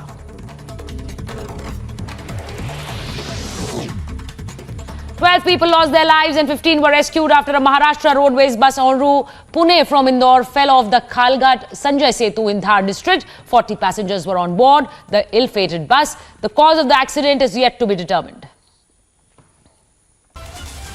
Women leader Sultana Khan has been attacked in Mumbai. The attack happened around 11 p.m. on Sunday night. Police officials said Sultana Khan was attacked with a sharp weapon. अगर FIR है तो FIR होगी, non cognizable crime है तो non cognizable crime होगा और उसके जो सेक्शन लगेंगे उसके तहत आरोपी को ढूंढना वो सबसे बड़ा चैलेंज रहेगा. Sultana Khan is the state president of the BJP's Minority Front. She was going to a doctor's place with her husband when two bikers stopped their car and attacked her. After the attack, a large crowd gathered there when her husband raised an alarm. After which, Sultana Khan was admitted to the hospital. Police has started an investigation in this matter. Meanwhile, officials said that the victim is very scared and is not in a position to give a statement. Bureau Report, Republic TV. Our Jawans are leaving no stone unturned to save lives of people stuck amidst natural calamities. Several districts of Jammu and Kashmir are reeling under the wrath of rain. Two people were rescued by the Jawans of Indian Army who were trapped in a river in Poonch district of Jammu and Kashmir due to flash floods on the region. मैंने अपनी unit में बताया सभी को, हमारी QRT क्योंकि action team होती है जो, तो वो यहाँ पे मुआयना करने के लिए तुरंत पहुँची. तो हमें देखा कि एक बड़े से पत्थर पे बीचों बीच वहाँ पे दो लोग फंसे हुए थे, उनको चिपक के बैठे हुए थे. तो फिर हमने अपनी रोप और अपने ट्यूब डाल के और लाइफ जैकेट लगा के वो रेस्क्यू किया और उनको बाहर निकाला. Soon after the incident, the Indian Army deployed its teams for rescue operations. The two victims were transferred to a nearby hospital for immediate medical assistance.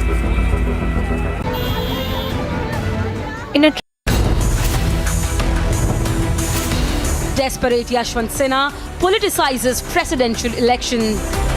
सरकारी एजेंसियां बहुत सक्रिय हो गई हैं, लोगों को इस बात के लिए बाध्य कर रही हैं कि वो उनके पक्ष में वोट डालें और पैसे का भी खेल हो रहा है.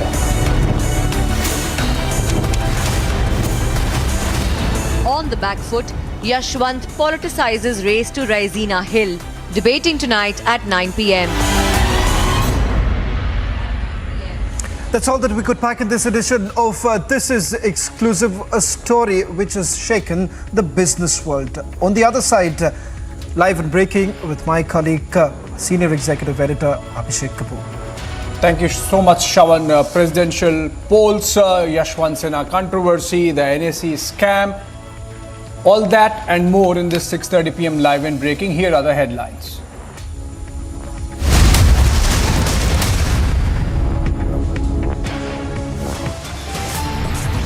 NSE phone tapping case explodes. Republic TV accesses exclusive ED documents that expose the details of the scathing NSE snooping scandal.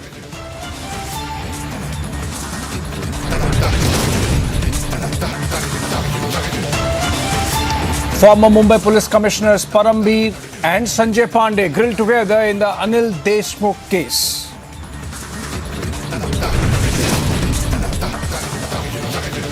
Yashwant Sena politicizes the race to Raisina Hill, claims BJP has resorted to horse trading.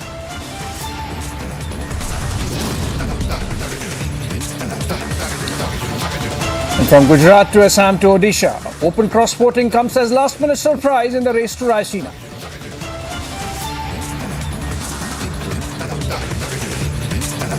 An RBI bet for ban on cryptocurrency as India says stop the crypto cheating.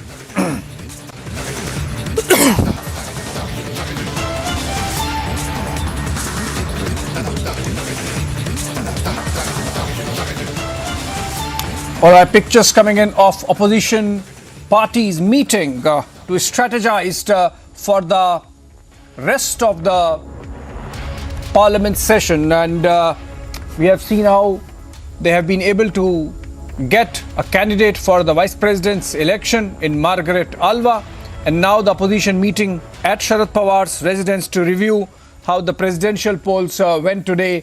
Remember, the reports coming in from at least 6 states of cross-voting, including from Assam, from Odisha, from Jharkhand, from Gujarat, from Uttar Pradesh. We have Harsha reporting live from outside Sharad Pawar's residence in Delhi. Harsha, please tell us what's the exact agenda of this meeting of opposition leaders. They have already decided a vice president candidate, maybe reviewing how the presidential elections went across the country, and of course floor coordination between the opposition parties for the rest of the session.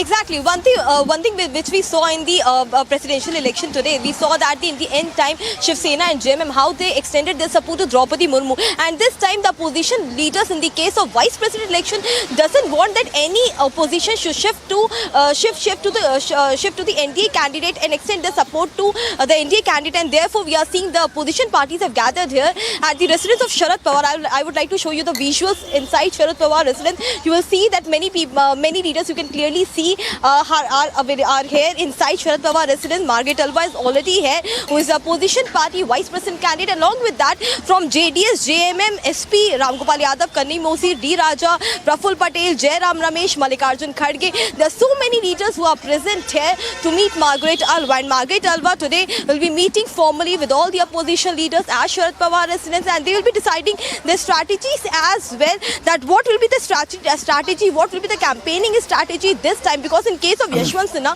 it was clearly seen that there were many parties like Shiv Sena, like JMM, like JDS, who extended their support to Draupadi Murmu, and we were seeing how the vote percentage in huge number shifted towards Draupadi Murmu. So that should not be the case, and we have also had word with Ramgopal Yadav when we asked him the same thing, that our opposition parties united together, are they together? Will all of them will support Margaret Alva, and in the end time will they be together? Because in case of Yashwant Sinha, we didn't see that. Then Ramgopal Yadav clearly stated that those in the party, like those in JMM or Shiv Sena who supported Draupadi Murmu, they were pro-BJP and they were not with opposition parties. Though these were the views which are coming from Ramgopal Yadav SP leaders. So we have seen here the strategy will start. This from 6 p.m. onward, the meeting has started at Sharad Pawar residence. We'll wait and watch, because we are expecting that Margaret Alva, after meeting with all the opposition leader, if she could speak with us, if she could share her voice, her strategy, her planning, the way she will be campaigning, because we saw a huge campaign from the side of Yashwant Sinha, how he campaigned from states to states and visited various places. So right now we are here camped outside the residence of Sharad Pawar, waiting for the meeting to end, and we'll see if Margaret Alva shares any thoughts of her with us. Yes, back to the studio. Also Harsha, please tell us whether there is a representative from the Trinamool Congress in this opposition coordination meet, given the fact that Trinamool was missing from the second meeting of opposition when their presidential candidate Yashwant Sinha was decided. Similarly, I believe in the case of vice president also, the involvement was little lukewarm. Exactly how we saw in the case of Yashwant Sinha. In the starting, we saw Mamata Banerjee supporting Yashwant Sinha, but in the end, we saw how they had a very cold attitude towards Yashwant Sinha. And let me tell you, the question you asked, yes, we are here since 5 o'clock, and we didn't see any TMC leader who has come to Sharad Pawar residence. None of MP or any representative from Trinamool Congress, Mamata Banerjee party has arrived here, because the opposition party meeting has already started. People from the parties who are from north to south, every party is here. Including JDS, including RJD, including JMM, including Samajwadi Party, including many other parties. All are here. RSP as well, Congress as well, NCP as well. All are here. Sitaram Yechuri is himself here, who has reached the last year at Sharad Pawar residence. But none representative from Trinamool Congress has reached here to Sharad Pawar residence. So we are expecting the same kind of cold behavior could also be seen in the case of vice presidential election as well as we saw in the presidential election, because we saw in case of Yashwant Sinha, Mamata Banerjee since starting was extending her support to Yashwant Sinha, but in the end, there were many TMC leaders who internally decided that they will vote for the tribal lady who will vote for Draupadi Murmu, and a clash was clearly seen inside Trinamool Congress. Yes. Thank you so much, Harsha. Keep tabs of the developments there. An important strategy meet taking place of the opposition parties at the residence of Sharad Pawar in New Delhi, where floor coordination perhaps between the opposition parties for the rest of the session is being chalked out, given the fact that they want to focus on 16 major issues to corner the government inside the parliament, from Agnipath to hate speech, including the episode of Nupur Sharma, among others. Of course, price rise included. Let's move on. A breaking news development coming in. According to sources, 6 MPs did not cast their vote in presidential elections that concluded just an hour back. BJP's Sunny Deol did not vote in the polls. In all, 99.18% voter turnout for the presidential elections happened. Counting will take place on Monday. Observers allowed by the Election Commission of India in the counting hall. Take a look at this report. All right, let's go back to Harsha. On that note, Harsha, there was a press conference by the returning officer of the Election Commission, and we were told that 99.18% polling happened. 6 MPs not voting. One of them, of course, being BJP's Sunny Deol. Perhaps the party would seek an explanation, though it remains in comfortable majority so far as the election to the post of President of India is concerned, polling for which happened today. Are you getting to hear something from the Election Commission on what arrangements in place in Delhi for the day of counting? That is July 21st. Exactly after this voting, the ballot papers have been secretly kept. The ballot papers have been kept in the secret boxes, which has been made to go to the different location. The counting will happen on 21st July. But yes, the voter turnout was huge, which was 99.18%. But 6 MPs were not present. They didn't cast their vote involving Sunny. They also BJP could take any action, but yet now we have not got any word from BJP senior authorities that if any action would be taken. But yes, 51% of the vote has contributed from the BJP leaders itself, and the rest from the support of the opposition leaders, which they got from AIDMK, BJD and others. But yes, ballot papers, the pink and the green one, because green one were the ballot papers of the MPs and pink one were the ballot papers of the MLAs, all have been kept at a very secretive places, and the counting will start on 21st of July, and hence on 25th the oath ceremony will be taken of the winning president candidate. Yes, back to the studio.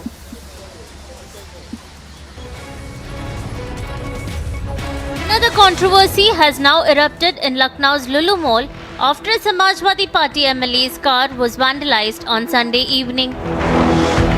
SP MLA Irfan Solanki had come to visit Lulu Mall on Sunday evening and parked his car outside the mall in the parking lot. When he returned to his car, he found it vandalized. According to the preliminary information, some miscreants were trying to open the trunk of the car belonging to Irfan Solanki. However, when they were not able to, they broke the car's windshield. The SPMLA immediately informed the local police about the incident, to which police officials rushed to the spot. The police have registered a complaint and an investigation is underway. Bureau Report, Republic TV. All right, a short break, but on the other side, former Mumbai Police Commissioners Parambir Singh and Sanjay Pandey grilled together in the Anil Deshmukh case. And RBI bets for ban on cryptocurrency as India says stop the crypto cheating. On the other side.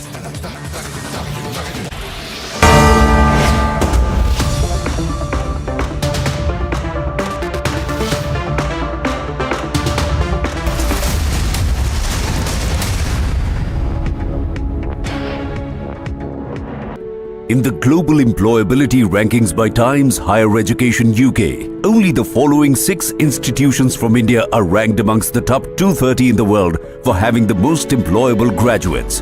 IIT Delhi, IISc Bangalore, IIT Bombay, IIM Ahmedabad, IIT Kharagpur and Amity University.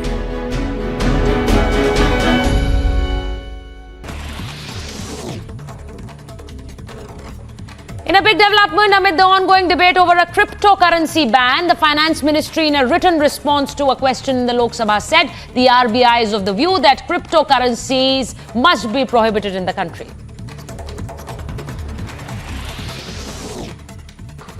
A bomb scare was reported at a school owned by Karnataka Congress President D.K. Shiv Kumar. The police says the threat letter was sent via email, following which security was beefed up and about 1,500 students were evacuated to another school premises.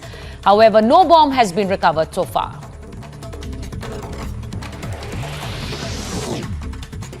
12 people lost their lives and 15 were rescued after a Maharashtra roadways bus en route Pune from Indore fell off the Khalghat Sanjay Setu in Dhar district. 40 passengers were on board the ill-fated bus. The cause of the accident is yet to be determined. Women leader Sultana Khan has been attacked in Mumbai. The attack happened around 11 p.m. on Sunday night. Police officials said Sultana Khan was attacked with a sharp weapon. अगर FIR है तो FIR होगी, non cognizable crime है तो non cognizable crime होगा और उसके जो सेक्शन लगेंगे उसके तहत आरोपी को ढूंढना वो सबसे बड़ा चैलेंज रहेगा.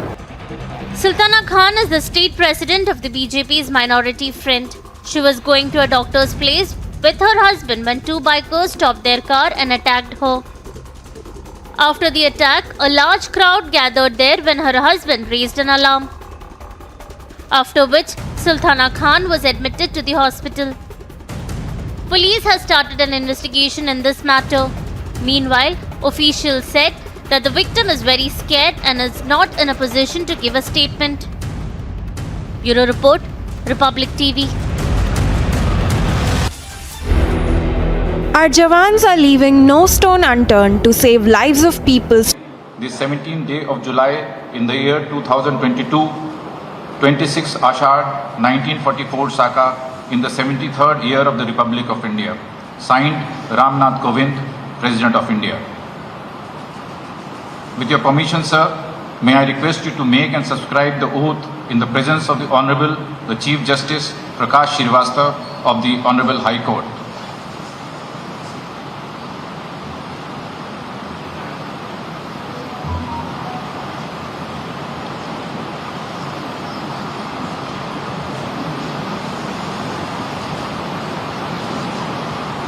मैं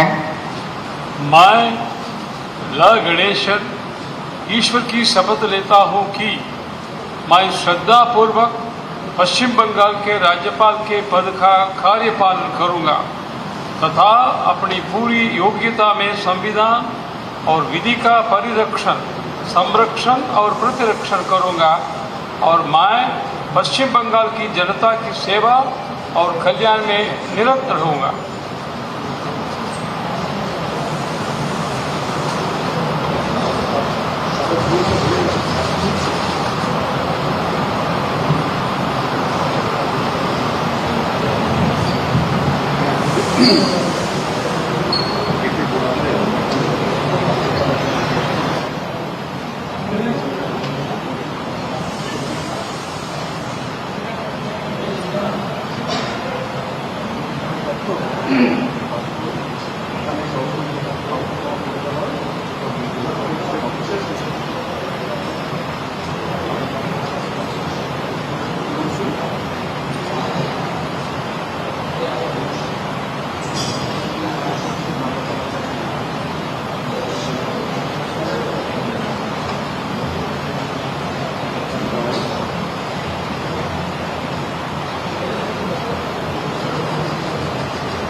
With your permission, sir, the proceedings may now close. Requesting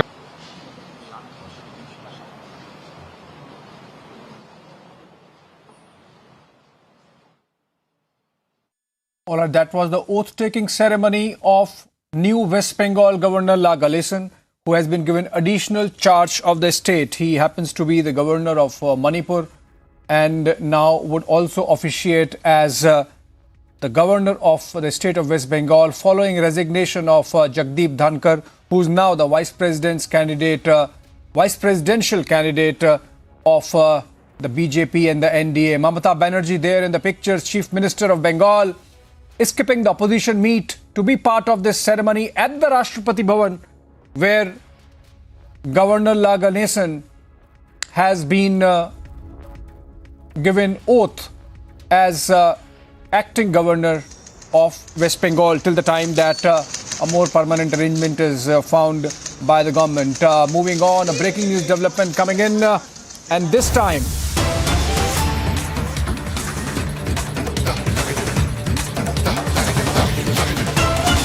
Nupur Sharma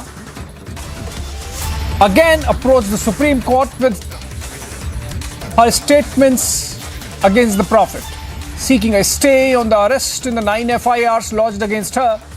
Petition filed in the Supreme Court. Sharma has said in the petition that after unexpected and severe criticism by the court, there has been a threat to her life and she has also received rape threats. She has said that since the FIR in Delhi was the first, therefore the FIRs registered at other places should be clubbed with the Delhi case. Nupur Sharma, who was berated earlier by the Supreme Court during a hearing, now has approached the top court again, seeking fresh intervention and asking the top court to club all 9 FIRs that are against her in various jurisdictions with the one in New Delhi, saying that post the observations made by the topmost court of the country, there has been a spike in the threats she has been receiving from radical elements.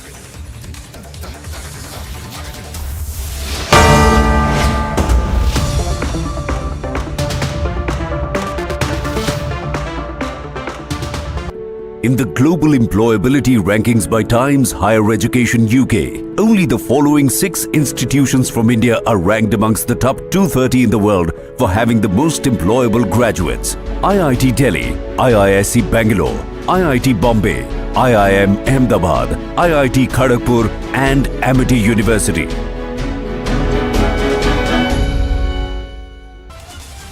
Women leader Sultana Khan has been attacked in Mumbai. The attack happened around 11 p.m. on Sunday night. Police officials said Sultana Khan was attacked with a sharp weapon. अगर FIR है तो FIR होगी, non cognizable crime है तो non cognizable crime होगा और उसके जो सेक्शन लगेंगे उसके तहत आरोपी को ढूंढना वो सबसे बड़ा चैलेंज रहेगा. Sultana Khan is the state president of the BJP's Minority Front. She was going to a doctor's place with her husband when 2 bikers stopped their car and attacked her.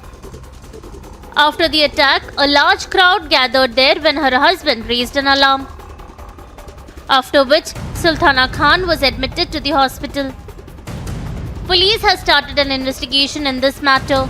Meanwhile, officials said that the victim is very scared and is not in a position to give a statement. Bureau Report, Republic TV. Our Jawans are leaving no stone unturned to save lives of people stuck amidst natural calamities. Several districts of Jammu and Kashmir are reeling under the wrath of rain.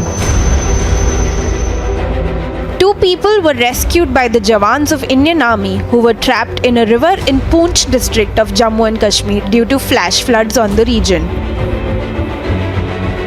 मैंने अपनी unit में बताया सभी को, हमारी QRT quick action team होती है जो, तो वो यहाँ पे मुआयना करने के लिए तुरंत पहुँची, तो हमें देखा कि एक बड़े से पत्थर पे बीचों बीच वहाँ पे 2 लोग फंसे हुए थे, उनको चिपक के बैठे हुए थे.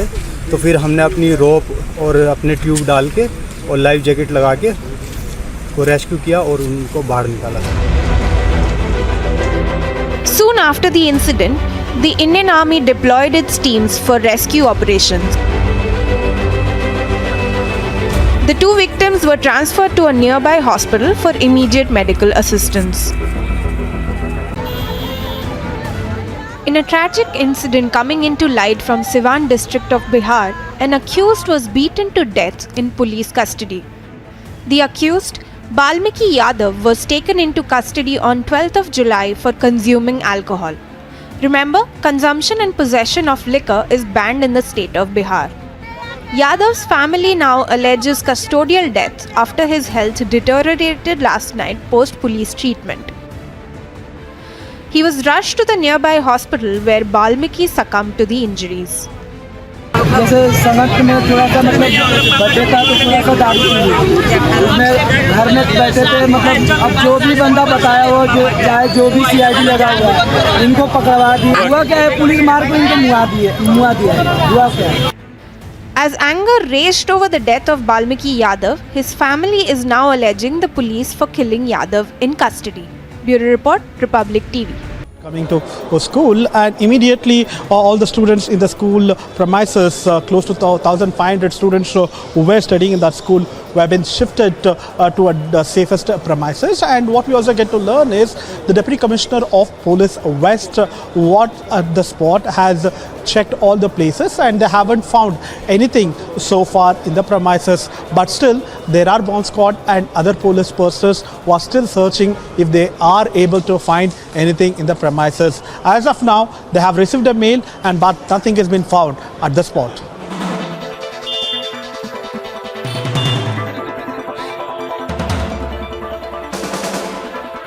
Officers, they have cooperated. Immediately I have given instruction to my secretary and all the staff to vacate the entire building. The children was there.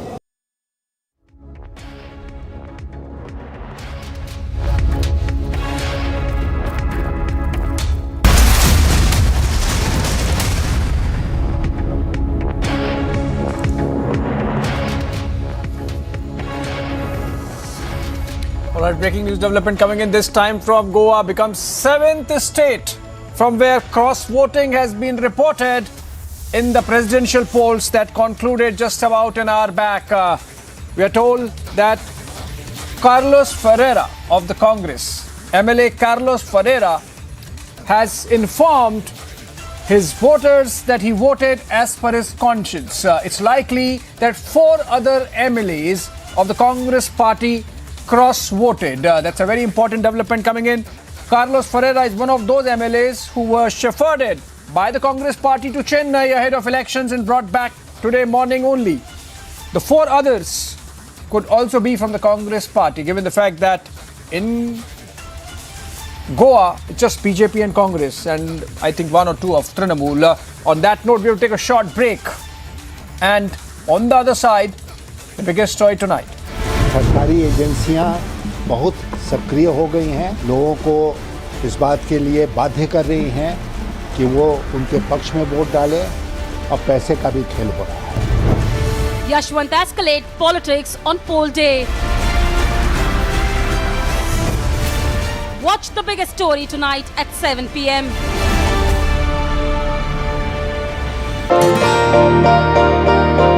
ನಾನು ಒಂದು ಅಗ್ರಿಕಲ್ಚರ್ ರಿಲೇಷನ್ಸಲ್ಲಿ ಕೆಲಸ ಮಾಡ್ತಾಯಿದ್ದೆ. ಅದರಲ್ಲಿ ನಾನು ಸಂಪಾದನೆ ಮಾಡಿದಂಥ ಹಣ ಡೈಲಿ 25ರಿಂದ 30% ಹಣ ಕಮಿಷನ್ ಹೋಗ್ತಾಯಿತ್ತು. ನಮ್ಮ ಮನೆಗೆ ಏನು ಸಹ ತೊಗೊಂಡೋಗ್ತಾ ಇರಲಿಲ್ಲ. ಅದೇ ಒಂದು ಮೈನ್ ಕಂಪ್ನಿಗೆ ಜಾಯ್ನ್ ಆಗಿದ್ದೀನಿ. ಅದರಲ್ಲಿ 0 ಕಮಿಷನ್ ಇದೆ. ಅದರಿಂದ ಸಂಪೂರ್ಣ ನಾನು ದುಡ್ದಂಥ ಸಂಪೂರ್ಣ ಹಣವನ್ನು ನನ್ನ ಮನೆಗೆ ಸಹ ತೊಗೊಂಡೋಗ್ತಾಯಿದ್ದೀನಿ. ಅದರಲ್ಲಿ ಇನ್ನೊಂದು ಏನಪ್ಪ ಬೆನಿಫಿಟು ಅಂತ ಅಂದರೆ 5 ಲಕ್ಷ ಡ್ರೈವರ್ಗೆ ಹೆಲ್ತ್ ಇನ್ಸೂರೆನ್ಸ್ ಕೊಡ್ತಾಯಿದ್ದಾರೆ.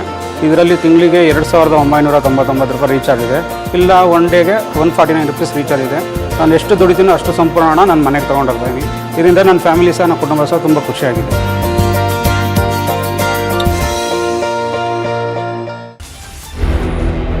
Our Jawans are leaving no stone unturned to save lives of people stuck amidst natural calamities. Several districts of Jammu and Kashmir are reeling under the wrath of rain. 2 people were rescued by the Jawans of Indian Army who were trapped in a river in Poonch district of Jammu and Kashmir due to flash floods on the region. मैंने अपनी unit में बताया सभी को, हमारी QRT quick action team होती है जो, तो वो यहाँ पे मुआयना करने के लिए तुरंत पहुँची. तो हमें देखा कि एक बड़े से पत्थर पे बीचों बीच वहाँ पे 2 लोग फंसे हुए थे, उनको चिपक के बैठे हुए थे. तो फिर हमने अपनी रोप और अपने ट्यूब डाल के और लाइफ जैकेट लगा के वो रेस्क्यू किया और उनको बाहर निकाला. Soon after the incident, the Indian Army deployed its teams for rescue operations. The 2 victims were transferred to a nearby hospital for immediate medical assistance. In a tragic incident coming into light from Siwan district of Bihar, an accused was beaten to death in police custody. The accused, Balmiki Yadav, was taken into custody on 12th of July for consuming alcohol. Remember, consumption and possession of liquor is banned in the state of Bihar. Yadav's family now alleges custodial death after his health deteriorated last night post-police treatment. He was rushed to the nearby hospital where Balmiki succumbed to the injuries. जैसे संगत में थोड़ा सा मतलब birthday था तो थोड़ा सा दारू पी ली, उसमें घर में बैठे थे। मतलब अब जो भी बंदा बताया वो जो चाहे जो भी CID लगा हुआ है इनको पकड़वा दी। हुआ क्या है, पुलिस मार को इनको मुआ दिया है। हुआ क्या है? As anger raged over the death of Balmiki Yadav, his family is now alleging the police for killing Yadav in custody. Bureau Report, Republic TV.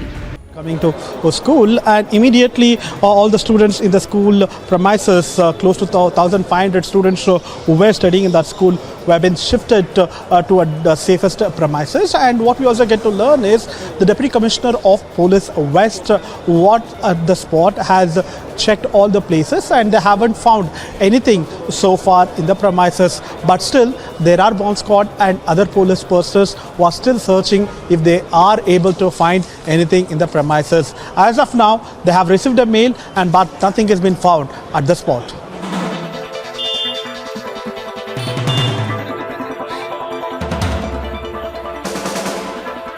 Officers, they have cooperated.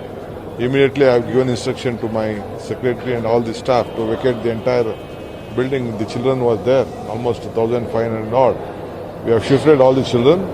Now the inspection is going on.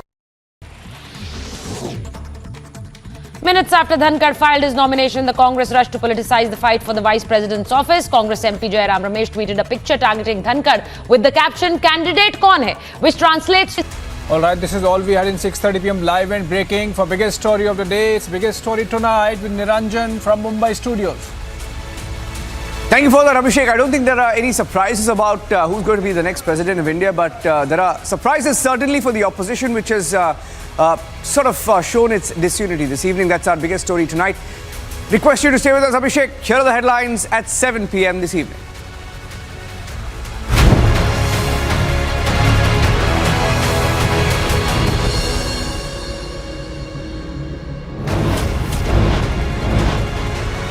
Cross-voting based on conscience, Murmu zooming ahead in the presidential election.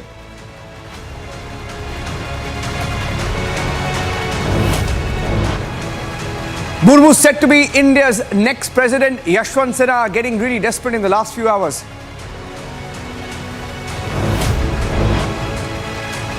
Yashwant Sena's last resort claims money, muscle, agencies are being used. A political fight gets completely political. It's a slugfest out there. NCP, Congress, Trinamool Congress, AIUDF, now it appears that there is cross-voting across parties. The opposition is stunned, the opposition is broken, the opposition is divided. Phone tapping scandal, the Republic expose stunning the business world. Biggest business portals, media houses following Republic.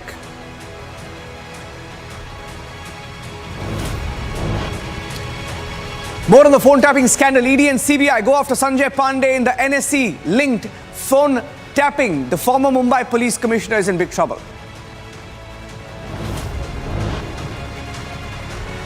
More on the extortion investigation. Double whammy for Sanjay Pandey. He's faced joint questioning with Parambir Singh this evening.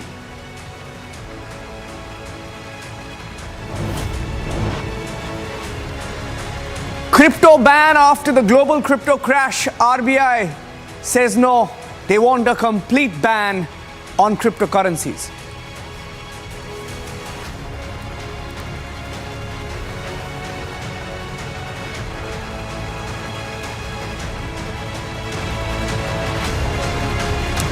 Starting with the big breaking news story this evening on the biggest story tonight as we wait for the official announcement of the presidential polls. Now the opposition already in mission mode. They're already in mission mode, planning, strategizing on who should be the next vice president of India. Those are live pictures coming in from the national capital. First pictures on Republic. First on Republic, the vice president huddle. There you see Margaret Alva. Left, Sitaram Yechuri, D. Raja. Sharad Pawar is present in that meeting. There are different leaders cutting across party lines. Vaiko there. There's a DMK representative in that meeting. The left is present, Yechuri, D. Raja, and can't find Samajwadi Party also there, but can't seem to find. There's a live pictures. Let's see if there's an audio there. If there's an audio, let's cut across, please. Let's cut across to the live pictures coming in from the national capital. Opposition parading the vice presidential nominee, Margaret Alva, being paraded there. Abhishek, over these pictures, I think there's an audio layer as well. Let's go across. I think Sharad Pawar asking the media to stay a little away. What we discuss is what we discuss. All I want to say.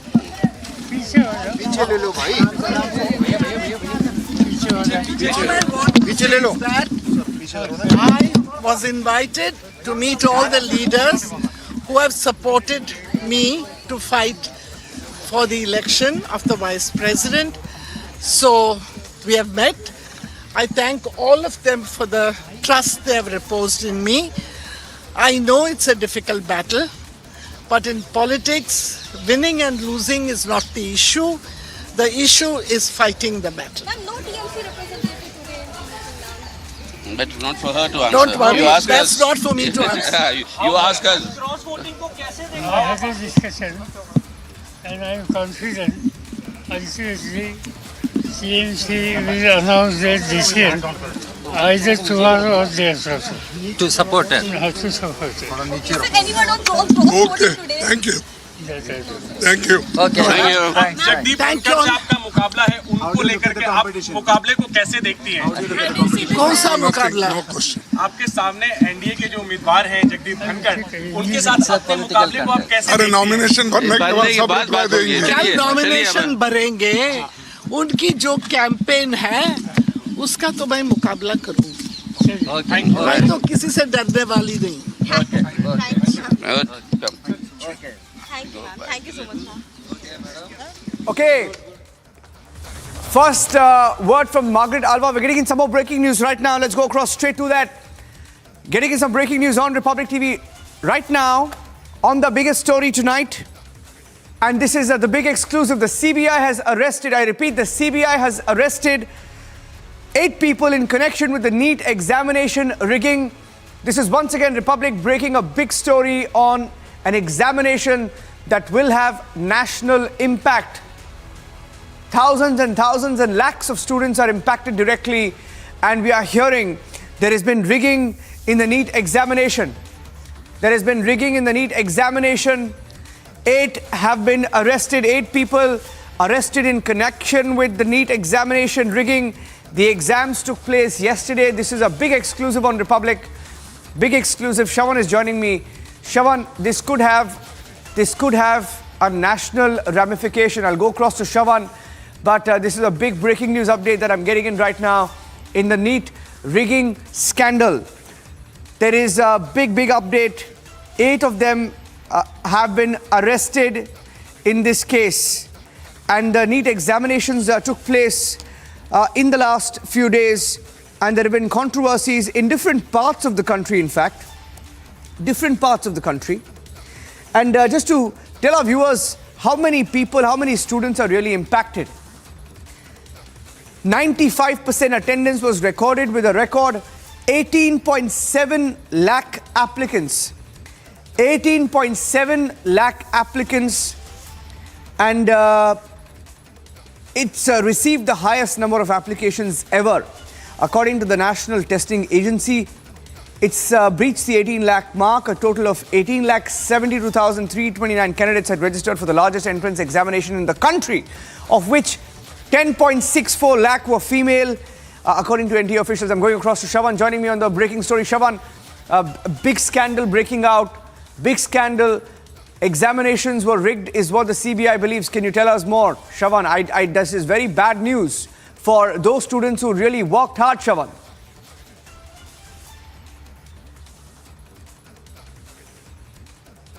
This is a big development. Just a day after the examination has taken place, we are now being told that about 8 people have been arrested. In fact, we're just going to put out the details. This is the FIR copy that I've just got my hands on.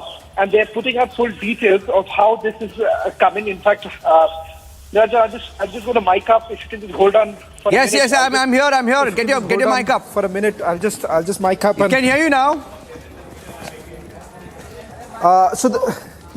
So let's just quickly take our viewers through all the details that we're getting in right now. In fact, this is what they're saying. A reliable source information has been received that Ministry of Education, Government of India has established the National Testing Agency as an independent, autonomous and self-sustained premier testing organizer for conducting, I'm just skipping that, coming to the part where they've got the information that NT has been trusted with the responsibility to conduct the NEET examinations for admissions to MBBS and others. And here they are saying that this is the information. Information revealed that NEET undergraduate is being conducted on 17th in offline mode as a uniform entrance examination. Information revealed that one Sushil Ranjan, a resident of Delhi, Brij Mohan Singh, Pappu, Uma Shankar Gupta, unknown others in criminal conspiracy with each other involved in arranging solvers who will impersonate themselves as real candidates in the said exam at several exam centers of Delhi, Haryana. Impersonators will appear in the NEET undergraduate exam 2002 in place of actual candidates and give exam in lieu of huge money. They are basically saying, if I have to just sum it up, there are people who are impersonating, appearing in these examinations. It turns out that 8 people who have been accused. In fact, we've got the full list of the accused here. Take a look at it. It's the 8 accused here. Sushil Ranjan, Pappu, Uma Shankar, Nidhi, Krishna. That's the full list. It turns out that they were the ones who were getting people who could solve the exams.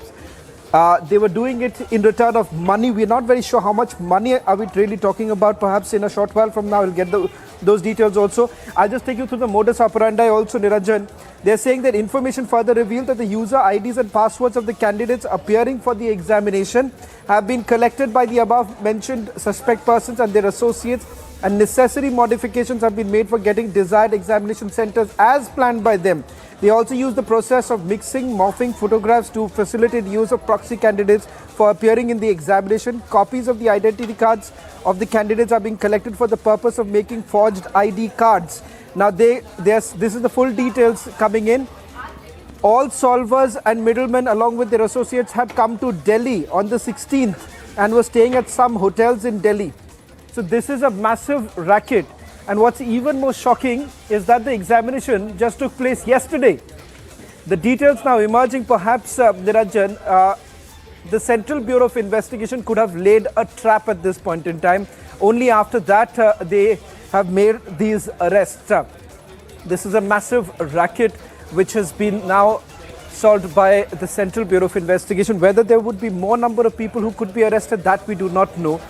We are not very sure with regards to what's the total amount that we are really looking at. But what is shocking is that perhaps this was a criminal conspiracy hatched much before the examinations actually took place, and they were waiting for the examinations to get over so that they could be caught red-handed.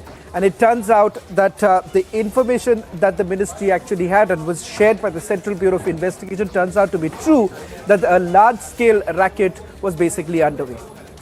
Staying with this story, Shawan, I'm staying with this story because it impacts 18 lakh students. I repeat, 18 lakh students, that's 1.8 million students across India.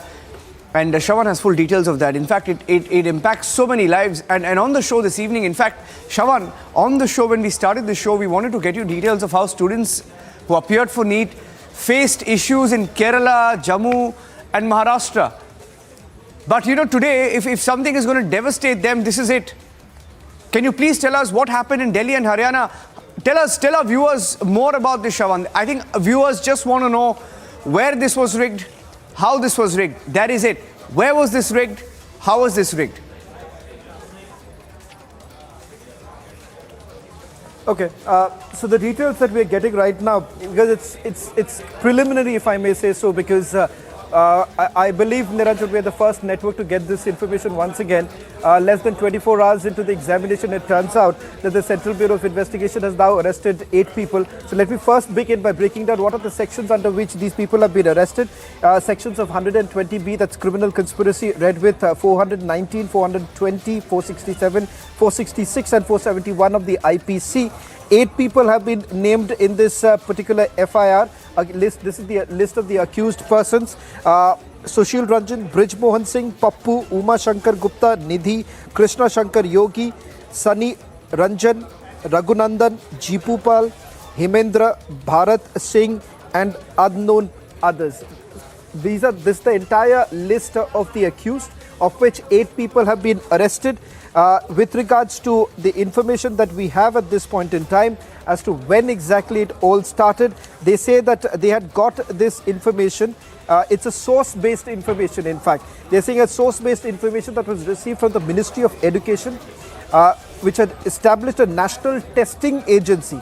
It's an independent, autonomous, self-sustained premier testing organization for conducting these examinations.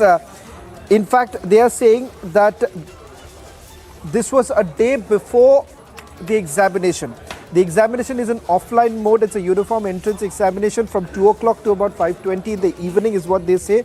The information that the CBI got is this Sushil Ranjan, accused number 1, who is a resident of Gautam Nagar in Delhi, along with Brij Mohan Singh, Pappu, Uma Shankar Gupta and unknown others.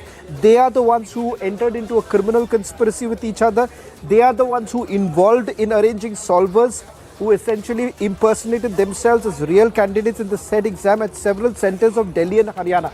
So let me emphasize this for all the students who perhaps are also tuning in right now. As I understand, it's at 2 centers, like at least in 2 cities, not 2 centers, 2 cities. It's in Delhi and in Haryana. Not very sure where exactly in Haryana, but there is no mention of that. Perhaps in a short while from now, we'll get all the details with regards to which are the centers which were basically tracked down. But they say that impersonators will appear in the NEET UG exam in place of actual candidates and give exam in lieu of huge money. This line indicates, Niranjan, that this information came in much before the examination and they were waiting for... No, I think what we'll do, Shawan, what we'll do is... so that they could be caught.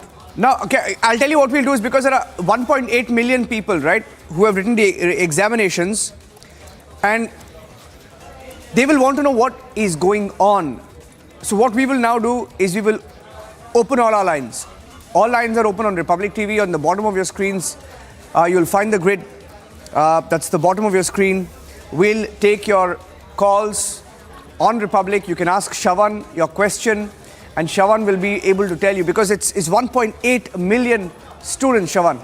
And I think they would want to know what was going on. So all lines are open on Republic. We'll fire the father grid there, that's at the bottom of the screen. We'll just fire that so that you can continue to tell our viewers. So this was primarily you're saying in Delhi and Haryana, in the NCR region, right, Shawan? In the NCR region. And do we know whether this was a national racket? Well, as of now... Well, the call that I got from my source within the central agency, and if I can quote the source at this point in time, is that they are saying that this is a massive national scandal. Reason being is that it could perhaps impact a lot number of students, and that is the reason why they had to act upon it faster. Now, what is going to happen hereafter, something we'll have to wait and watch, because not very sure the kind of responses that has to basically come in from the ministry itself, because it's going to be important to see how exactly that impacts the examination itself. Or is it going to be localized to the fact that only those who impersonated on behalf of the real candidates, they are the ones who are going to be taken in the custody? Will it be more than that? That is an information we'll have to dig a little further. But all that I can tell our viewers right now is that the exact information, the correct information that we have is that 8 people have already been arrested. 11 people were actually named in this FIR. I believe that most of these people who have been named in the FIR are those who carried out this entire criminal conspiracy or hatched this entire criminal conspiracy, because the main person, I'm told, is a man who goes by the name Sushil Ranjan. He is a resident of Gautam Nivas, Gautam Nagar in the national capital. Brij Mohan Singh, Pappu, Uma Shankar Gupta. These are the people who are arranging. And the word that has been written in the FIR that has been accessed by Republic TV is that they were arranging solvers who will impersonate themselves as the real candidates in the said exam at several exam centers. Once again, important to point out, Niranjan, several exam centers of Delhi and Haryana, So there is a high possibility. We'll look at the numbers in a short while from now and put out those details on our website, also republicworld.com. Full details, exact how many centers, whether at all the agency is going to share the names of the centers, I'm not very sure right now, because this is a developing story. That the investigation is still underway, but it's important to point out because this has come just a day after the examination. So if you exactly want to know how this happened, I'm given to understand that information further revealed, and I'm quoting once again from the FIR, that the user IDs and passwords of the candidates appearing for the examination have been collected by these people, Bridge Mohan and others, the entire gang, the accused. They are the ones who had collected their associates. Necessary modifications were made for getting desired examination centers as planned by them. So there is a possibility. Now, Shawan, just stay with me in this section, because you know what we've now done on the biggest story tonight is it's such a big story. We are going to stay on the story, and in fact, one of the complainants had joined us on the show to talk about what happened in Kerala. But I'd like to bring him in and ask him what he feels. Ajit is joining us live from Kerala. Yeah, Shawan, picking up more details. Mastermind Sushil Ranjan has been arrested. Okay, so Mastermind has been arrested. Break that. Mastermind Sushil Ranjan has been arrested. Mastermind Sushil Ranjan arrested. Okay, we're just breaking those details right now on Republic. The Mastermind Sushil Ranjan has been arrested in the NEET rigging scandal. And we just brought you the details of how many students have taken these examinations. For the first time in the history of NEET, we have had 18 lakh students take the examination. It's breached the 18 lakh mark. Ajit is live with us. He was a complainant. Ajit, you joined us on a different aspect, but we are hearing you're the parent of an aspirant. We are hearing that there was a rigging in the NEET examination and the mastermind has been arrested. Can I get your response? What do you think of this? The fact that the exams could have been rigged by a few people. It is unfair that so many children all over India are working very hard for the exam, and finally they are this type of activities coming should be stopped. And moreover, in Kerala, we got another problem, another issue. I think you know it. Yes. The center where my child means my brother's child went. They are asked to remove the undergarments.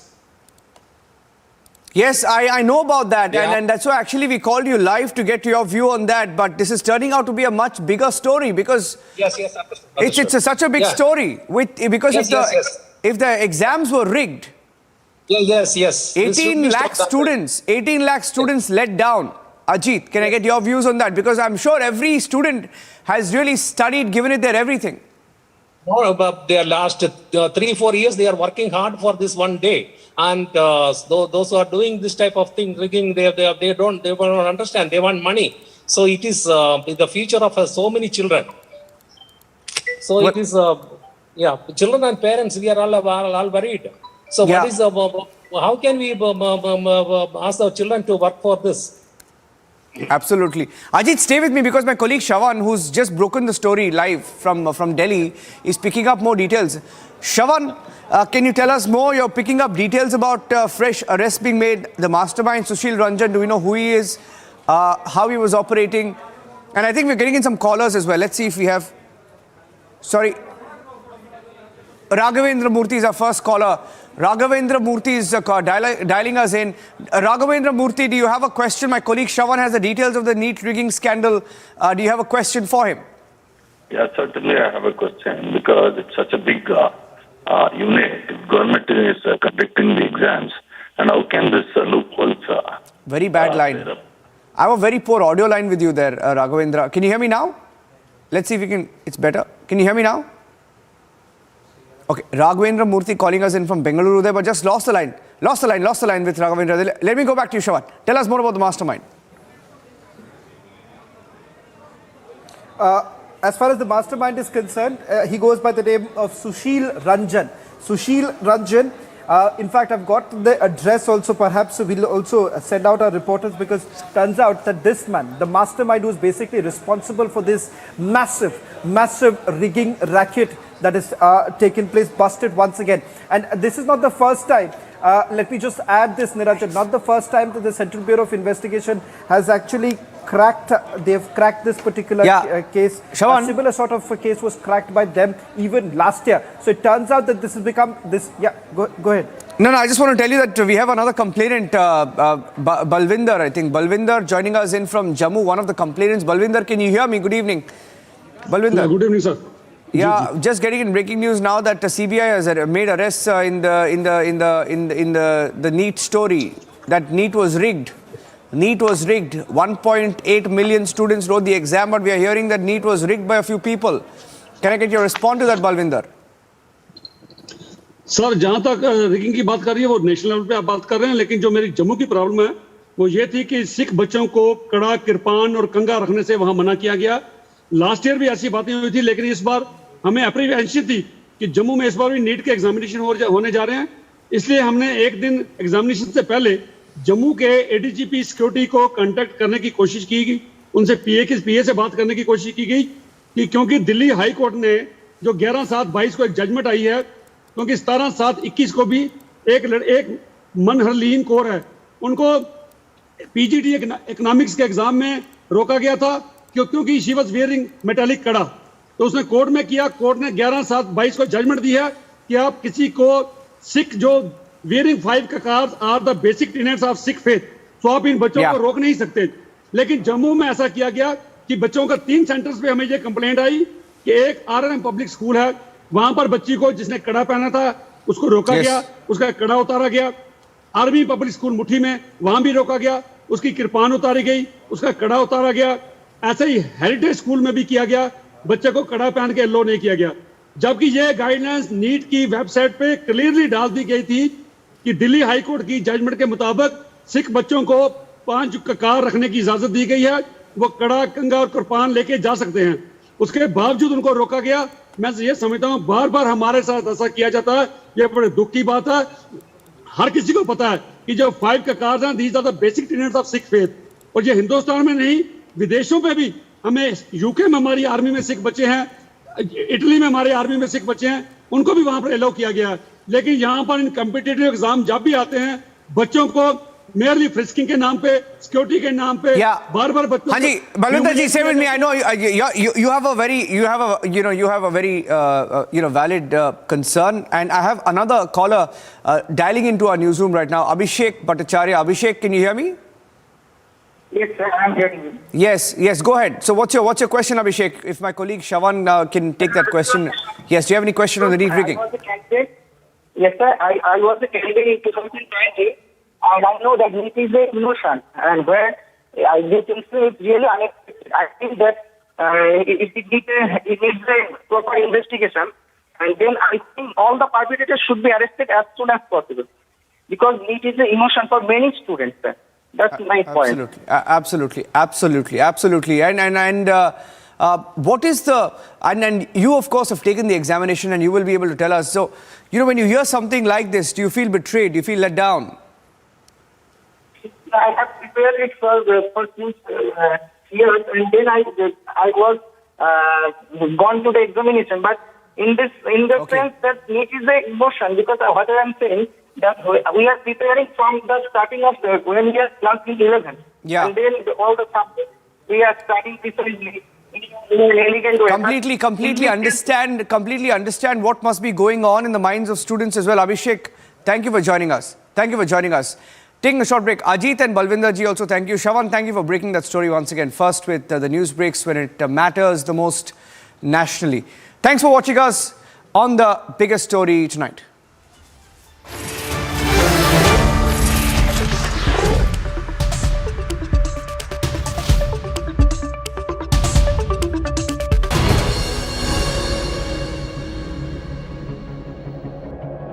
आग को फैलने से रोकना मुश्किल है, पर नामुमकिन नहीं। अब फायरवॉल टेक्नोलॉजी के साथ सेंचुरी प्लाई क्लब प्राइम आग से बचाए।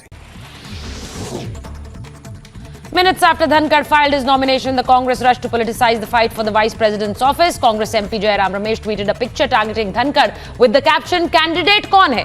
which translates to "Who really is the candidate?"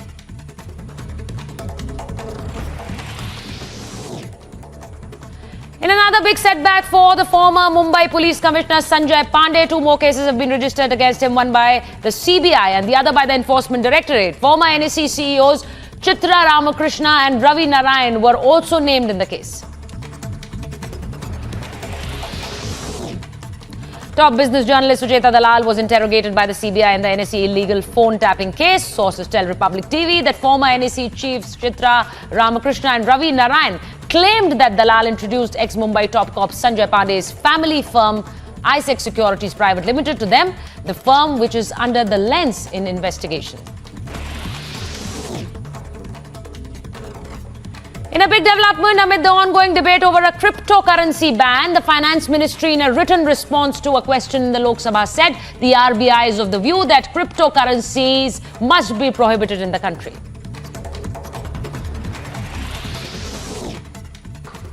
A bomb scare was reported at a school owned by Karnataka Congress President D.K. Shiv Kumar. The police says the threat letter was sent via email, following which security was beefed up and about 1,500 students were evacuated to another school premises. However, no bomb has been recovered so far.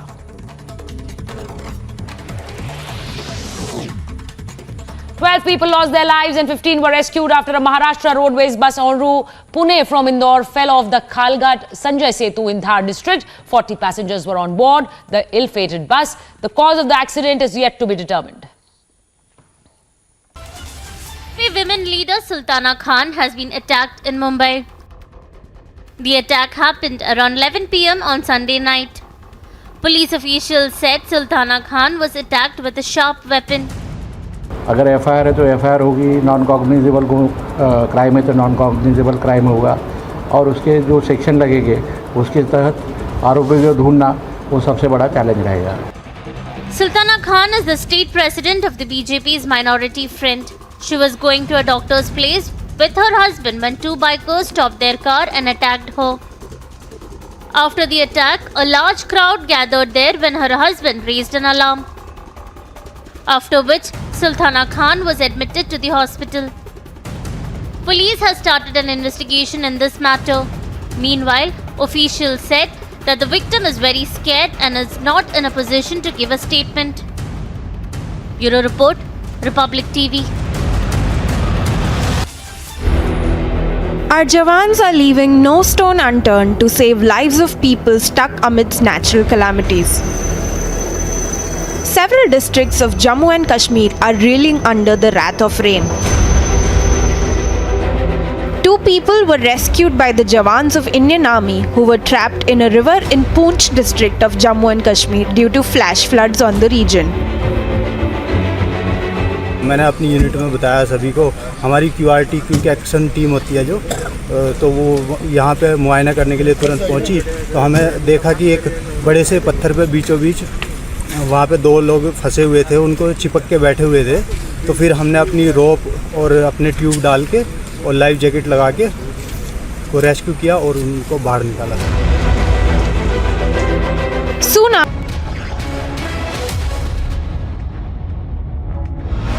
The presidential elections took place today with NDA's Draupadi Murmu taking on opposition candidate Yashwant Sinha. The results of the presidential election shall be declared on July 21st.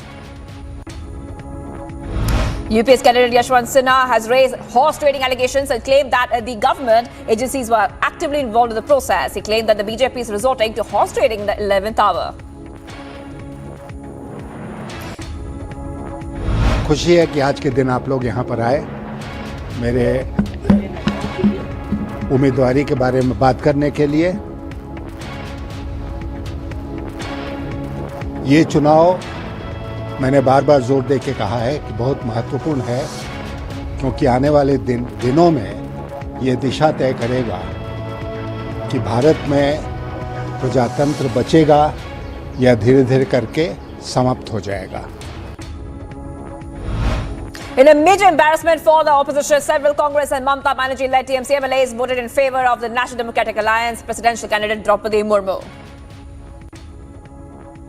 The meeting of the opposition parties over the concluded presidential elections and upcoming vice presidential elections has begun at Nationalist Congress Party's Supreme Sharad Pawar's residence. In a significant update, NDA vice presidential candidate Jagdeep Dhankar has filed his nomination for the upcoming polls of Prime Minister Modi. BJP President JP Nadda, Defence Minister Rajnath Singh and Minister of External Affairs S. Jaishankar accompany the NDA candidate. Chief Returning Officer PC Modi informed that 99.18% voter turnout was recorded in the presidential elections that took place on July 18th till 5 p.m.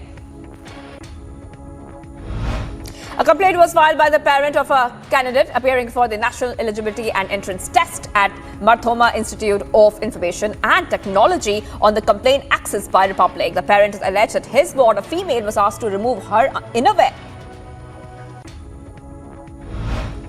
In a similar incident in Maharashtra, during the NEET exam, the students claimed that they were called out on the examination hall and their hijabs were forcibly removed. The college administration asked for an undertaking from the students, asking them in writing that if any incident happened, the concerned student will be held responsible. All later were allowed to give the exam. Some Sikh students who appeared in the NEET examination in Jammu have alleged that they were asked to remove their religious symbols by the staff at 2 examination centres. A Sikh community in Jammu today said that such attempts were aimed at provoking the religious sentiments of the community and deprived them from participating by competitive exams. Former BJP leader Nupur Sharma has again approached the Supreme Court. In her petition, she sought a stay on the arrest of the 9 FIRs lodged against her. Also, Nupur has claimed that threats to her life have increased after the unexpected and severe criticism by the Supreme Court in her previous hearing. Delhi Court on July 18th has extended the remand of former MD and CEO of National Stock Exchange, Chitra Ramakrishna, by 4 days in a money laundering case involving alleged phone tapping and snooping of employees of the stock exchange. This comes 4 days after the ED had arrested Ramakrishna in the case after getting permission for a probe by the court. She was earlier sent to 4 days of ED remand. In a big blow to Sanjay Pandey and former Mumbai Commissioner Parambir Singh, both the former Maharashtra top cops were grilled by the Central Bureau of Investigation. According to the sources, Republic has learned that they were grilled by questioned by Anil Deshmukh money laundering case for 6 hours. Top business journalist Suchita Dalal was interrogated by the CBI in the NSE illegal phone tapping case. Suchita Dalal has claimed that CBI was seeking her expertise in the case and denied introducing former police commissioner Sanjay Pandey, whose firm was under the scanner with former managing director of NSE Ravi Narayan. Protests erupted in Jammu today, highlighting lawlessness, disinformation about Jammu and Kashmir normalcy and the recent Hindu killings in the state. The Ik Jat Jammu party staged protests and demanded separation of Jammu from Kashmir. Dera Sacha Sauda Chief Gurmeet Ram Rahim Singh's parole ended as he reached Rohtak today. Earlier, the Punjab and Haryana High Court had dismissed a petition claiming that Dera Sacha Sauda Chief Gurmeet Ram Rahim Singh has been replaced with a body double. Police tightened security outside the school in Tamil Nadu's Kallakurichi district, where violence broke out after a class 12 student died by suicide. The violence broke out in Kallakurichi as protesters set ablaze buses and school property demanding justice for the student's death.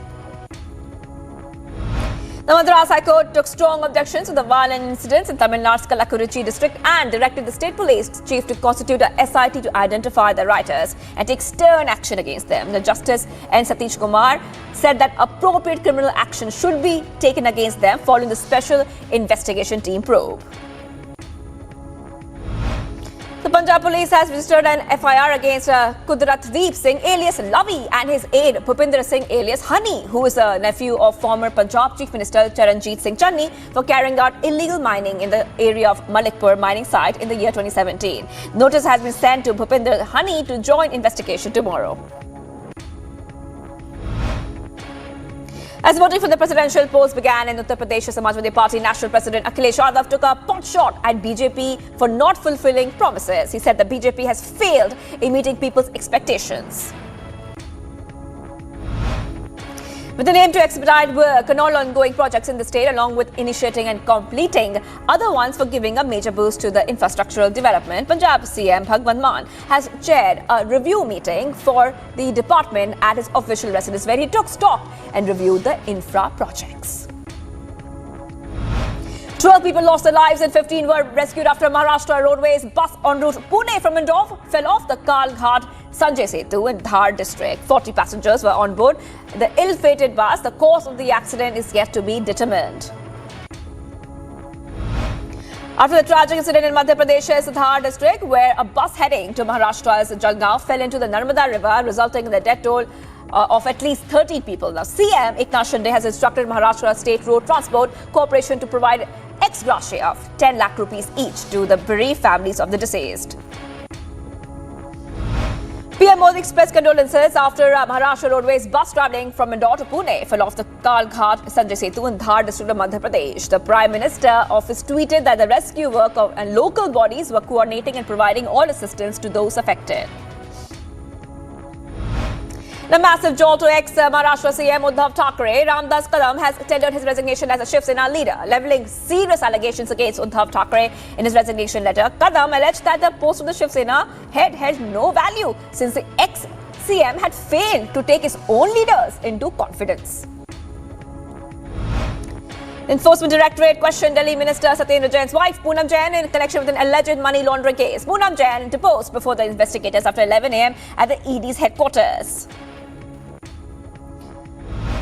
With an aim to review the security surveillance of the flights, Union Civil Aviation Minister Jyotiraditya Scindia has chaired a one-on-one meeting with heads of airline companies. A meeting was held to take note of safety norms. The meeting comes after several instances were reported in the country where flights were diverted, citing safety or functioning issues.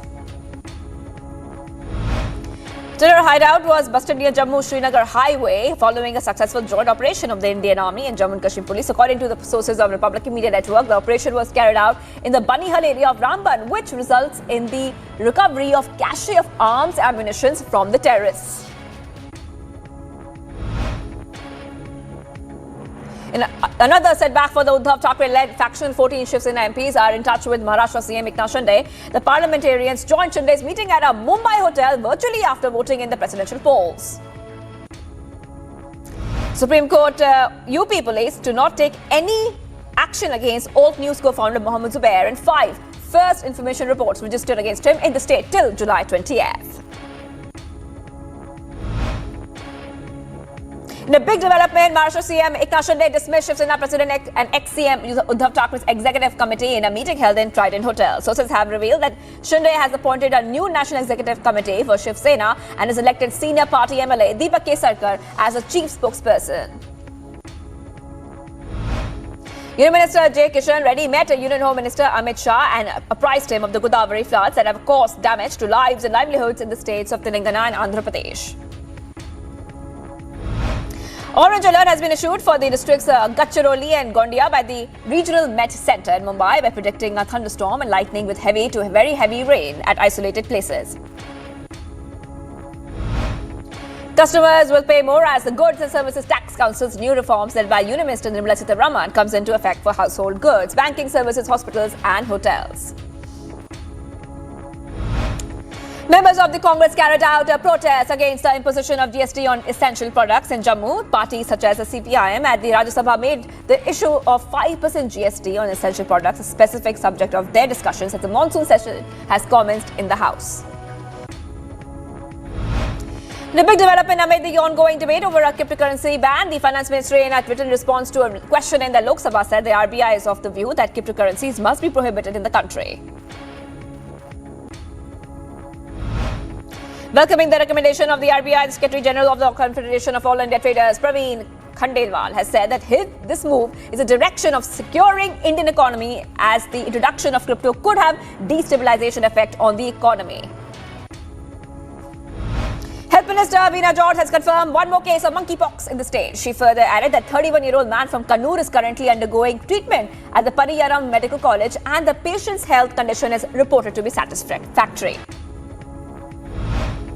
PM addressed a Naval Innovation and Indigenization Organization seminar where he compared and said that the defense sector of India was strong pre-independence as India played a key role of supplying defense equipment in the World War II. Malaysian authorities said that they had seized a container of African elephant tusks, and in fact also scales of pangolins and other wildlife skulls and bones, estimated to be worth around $18 million. The Royal Malaysian Customs Department discovered the contraband hidden behind the sawn timber following checks on a ship coming from Africa. European Union foreign ministers met to discuss tightening the extensive package of sanctions on Russia and looking at ways to add a ban on gold exports in hopes that the measures might finally start to have a decisive impact in the war in Ukraine. Dozens of protesters gathered at a railway station in Colombo to protest against interim President Ranil Wickremesinghe. The acting president declared a state of emergency, giving him broad authority and amid growing protests demanding his resignation. A new giant crack appeared on the Marmolada Glacier in northern Italy. 2 weeks after a deadly avalanche of ice and debris killed at least 11 people when a huge chunk of the glacier broke loose. Anti-government demonstrators in Hungary have blocked one of the capital's main thoroughfares during morning rush hour of traffic, the latest in a series of protests against recent changes to the country's tax code that have carried on for more than 7 days.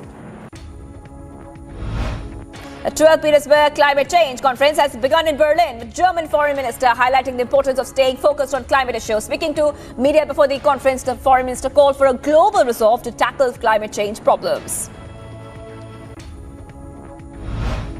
Ukrainian President Volodymyr Zelensky fired the state security chief and prosecutor general, citing hundreds of criminal proceedings into treason and collaboration by people within their departments and other law enforcement agencies. In one of the most anticipated events of the World Athletics Championship, Shelly-Ann Fraser-Price stormed into victory to claim 100-meter gold in Oregon in a new championship record. Now, five-time world champion was in a style of her own as she set a time of 10.67 seconds for record back-to-back world crowns. Veteran sports administrator Narinder Batra has resigned as the president of International Hockey Federation and also gave up his membership of the International Olympic Committee, citing personal reasons in his resignation letter. Argentina's Francisco Cerundolo defeated fellow countryman Sebastian Baez in straight sets to clinch his maiden title at the Nordic Open. Now the win was to secure the first title of his career.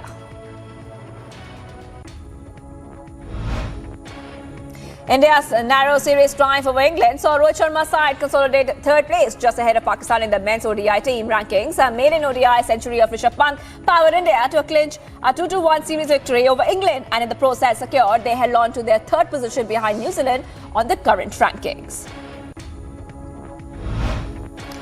PM Modi will be interacting with the Indian contingent bound for the Commonwealth Games 2022 on July 20th at 10 a.m. via video conferencing. The interaction will be attended by both athletes as well as their coaches. The interaction by the PM is a part of his continuous endeavour to motivate athletes ahead of their participation in the major sporting events.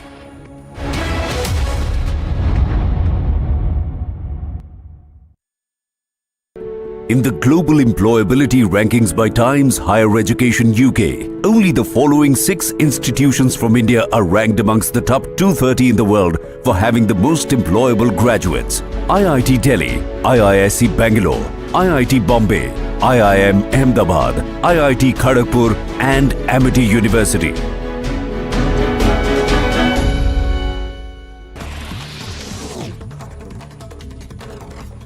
In a big development amid the ongoing debate over a cryptocurrency ban, the Finance Ministry, in a written response to a question in the Lok Sabha, said the RBI is of the view that cryptocurrencies must be prohibited in the country.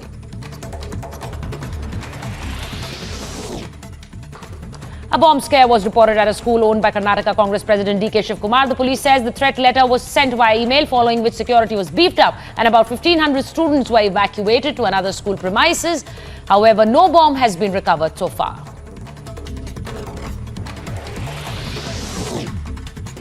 Twelve people lost their lives and 15 were rescued after a Maharashtra Roadways bus en route Pune from Indore fell off the Khalghat Sanjay Setu in Dhar district. 40 passengers were on board the ill-fated bus. The cause of the accident is yet to be determined. Women leader Sultana Khan has been attacked in Mumbai. The attack happened around 11 p.m. on Sunday night. Police officials said Sultana Khan was attacked with a sharp weapon. अगर FIR है तो FIR होगी, non cognizable crime है तो non cognizable crime होगा और उसके जो सेक्शन लगेंगे उसके तहत आरोपी को ढूंढना वो सबसे बड़ा चैलेंज रहेगा. Sultana Khan is the state president of the BJP's minority front. She was going to a doctor's place with her husband when two bikers stopped their car and attacked her. After the attack, a large crowd gathered there when her husband raised an alarm. After which, Sultana Khan was admitted to the hospital. Police has started an investigation in this matter. Meanwhile, officials said that the victim is very scared and is not in a position to give a statement. Bureau Report, Republic TV. Our Jawans are leaving no stone unturned to save lives of people stuck amidst natural calamities. Several districts of Jammu and Kashmir are reeling under the wrath of rain. Two people were rescued by the Jawans of Indian Army who were trapped in a river in Poonch district of Jammu and Kashmir due to flash floods on the region.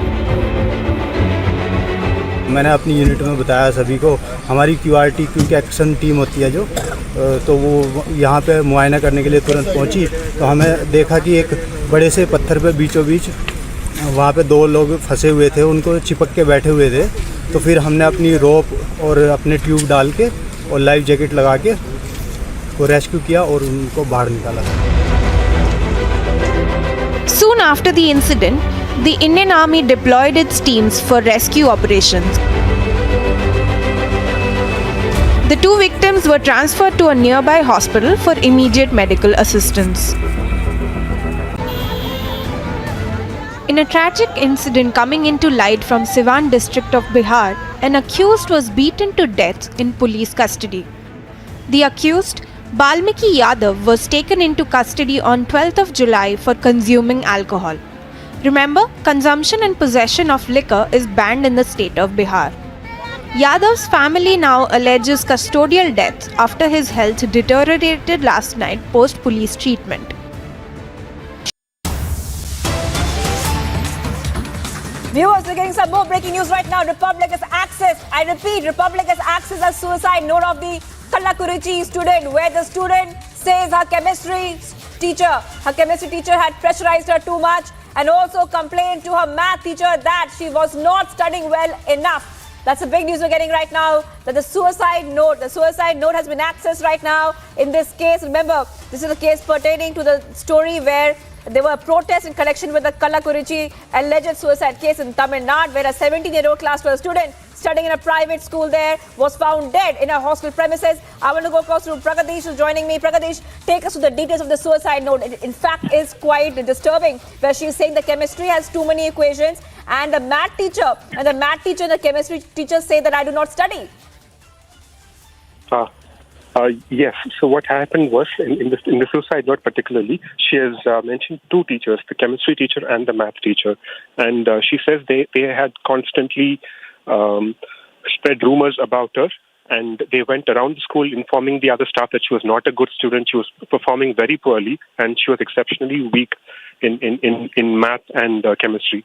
But she had countered this by also beginning the letter by saying she was actually quite a good student and she did perform well in many subjects. It was just some of the equations in chemistry that she was not very confident in. But she was constantly berated and humiliated by the other teachers, particularly by these two, in front of all of the other teachers, which really shook her and hurt her. This is a recurring theme in the note. She keeps repeating that she was hurt by these two specific teachers repeatedly for a major part of the year. All right, thank you for joining us, Pragadesh there. So Republic has accessed the suicide note. You can see that on your screens, where the student says her chemistry teacher pressurized her too much and also complained to her math teacher that she was not studying enough.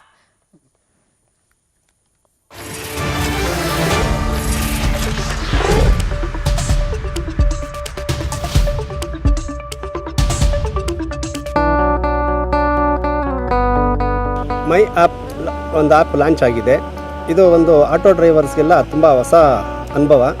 ಹಾಗಾಗಿ ಯಾವುದೇ ತೊಂದರೆ ಇಲ್ದಿರ ಇದನ್ನು ನಾವು ಎಲ್ಲ auto drivers ಉಪಯೋಗಿಸ್ಕೋಬೋದು. ದಿನಕ್ಕೆ 29 ರೂಪಾಯಿ ಹಾಗೂ ತಿಂಗಳಿಗೆ 499 ರೂಪಾಯಿ. ಯಾವುದೇ ಒಂದು ಕಮಿಷನ್ 30% ಕಮಿಷನ್ ಇಲ್ದಿರ ಇನ್ನೊಬ್ಬ ಅಗ್ರಿಗೇಟ್ಸ್ಗೆ ನಾವು ಕೊಡ್ದಿರ ನಮ್ಮ ಸಂಪಾದನೆ ಹಣನ ನಾವು ತೊಗೊಂಡು ಹೋಗ್ಬೋದು. ನಾವು ಕಷ್ಟಪಟ್ಟ ಹಣ ನಮ್ಮ ಹತ್ರನೇ ಇರುತ್ತೆ. ನನ್ನ ಸಂಪೂರ್ಣ ದುಡಿಮೆ ನನ್ನ ಹತ್ರ ಇದೆ, ನಾನು ಖುಷಿಯಾಗಿದ್ದೀನಿ.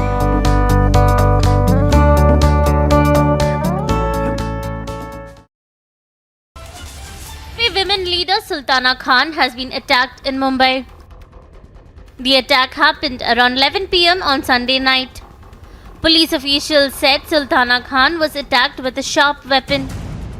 अगर एफआईआर है तो एफआईआर होगी, नॉन कॉग्निजेबल क्राइम है तो नॉन कॉग्निजेबल क्राइम होगा और उसके जो सेक्शन लगेंगे उसके तहत आरोपी को ढूंढना वो सबसे बड़ा चैलेंज रहेगा. Sultana Khan is the state president of the BJP's minority front. She was going to a doctor's place with her husband when two bikers stopped their car and attacked her. After the attack, a large crowd gathered there when her husband raised an alarm. After which, Sultana Khan was admitted to the hospital. Police has started an investigation in this matter. Meanwhile, officials said that the victim is very scared and is not in a position to give a statement. Bureau Report, Republic TV. Our Jawans are leaving no stone unturned to save lives of people stuck amidst natural calamities. Several districts of Jammu and Kashmir are reeling under the wrath of rain. Two people were rescued by the Jawans of Indian Army who were trapped in a river in Poonch district of Jammu and Kashmir due to flash floods on the region. मैंने अपनी unit में बताया सभी को, हमारी QRT quick action team होती है जो, तो वो यहाँ पे मुआयना करने के लिए तुरंत पहुँची. तो हमें देखा कि एक बड़े से पत्थर पे बीचों बीच वहाँ पे दो लोग फंसे हुए थे, उनको चिपक के बैठे हुए थे. तो फिर हमने अपनी रोप और अपने ट्यूब डाल के और लाइफ जैकेट लगा के वो रेस्क्यू किया और उनको बाहर निकाला. Soon after the incident, the Indian Army deployed its teams for rescue operations. The two victims were transferred to a nearby hospital for immediate medical assistance. In a tragic incident coming into light from Siwan district of Bihar, an accused was beaten to death in police custody. The accused, Balmiki Yadav, was taken into custody on 12th of July for consuming alcohol. Remember, consumption and possession of liquor is banned in the state of Bihar. Yadav's family now alleges custodial death after his health deteriorated last night post-police treatment. He was rushed to the nearby hospital where Balmiki succumbed to the injuries. जैसे संगत में थोड़ा सा मतलब birthday था तो थोड़ा सा दारू पी उसमें घर में बैठे थे. मतलब अब जो भी बंदा बताया वो जो चाहे जो भी CID लगा हुआ है इनको पकड़वा दी. हुआ क्या है, पुलिस मार के इनको मुआ दिया है. हुआ क्या है. As anger raged over the death of Balmiki Yadav, his family is now alleging the police for killing Yadav in custody. Bureau Report, Republic TV. Coming to school and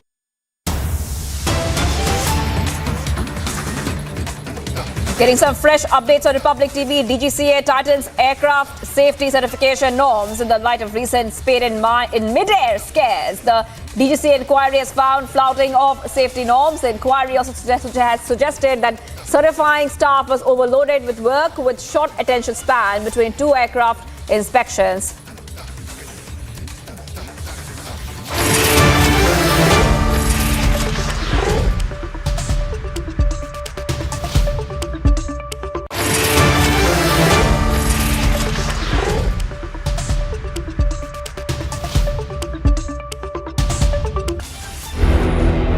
Our Jawans are leaving no stone unturned to save lives of people stuck amidst natural calamities. Several districts of Jammu and Kashmir are reeling under the wrath of rain. Two people were rescued by the Jawans of Indian Army who were trapped in a river in Poonch district of Jammu and Kashmir due to flash floods on the region. मैंने अपनी unit में बताया सभी को, हमारी QRT quick action team होती है जो, तो वो यहाँ पे मुआयना करने के लिए तुरंत पहुँची. तो हमें देखा कि एक बड़े से पत्थर पे बीचों बीच वहाँ पे 2 लोग फंसे हुए थे, उनको चिपक के बैठे हुए थे। तो फिर हमने अपनी रोप और अपने ट्यूब डाल के और लाइफ जैकेट लगा के वो रेस्क्यू किया और उनको बाहर निकाला। Soon after the incident, the Indian Army deployed its teams for rescue operations. The 2 victims were transferred to a nearby hospital for immediate medical assistance. In a tragic incident coming into light from Siwan district of Bihar, an accused was beaten to death in police custody. The accused, Balmiki Yadav, was taken into custody on 12th of July for consuming alcohol. Remember, consumption and possession of liquor is banned in the state of Bihar. Yadav's family now alleges custodial death after his health deteriorated last night post-police treatment. He was rushed to the nearby hospital where Balmiki succumbed to the injuries. जैसे संगत में थोड़ा सा मतलब birthday था तो थोड़ा सा दारू पी उसमें घर में बैठे थे, मतलब अब जो भी बंदा बताया वो जो चाहे जो भी CID लगा हुआ है इनको पकड़वा दिया। हुआ क्या है, पुलिस मार को इनको मुआ दिया हुआ क्या है। As anger raged over the death of Balmiki Yadav, his family is now alleging the police for killing Yadav in custody. Bureau Report, Republic TV. Coming to school, and immediately all the students in the school premises, close to 1,500 students who were studying in that school, were been shifted to the safest premises. And what we also get to learn is the Deputy Commissioner of Police West, the spot, has checked all the places and they haven't found anything so far in the premises. But still, there are bomb squad and other police personnel who are still searching if they are able to find anything in the premises. As of now, they have received a mail but nothing has been found at the spot.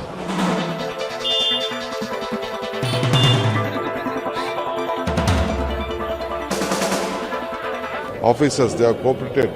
Immediately I have given instruction to my secretary and all the staff to vacate the entire building. The children was there, almost 1,500 odd. We have shifted all the children.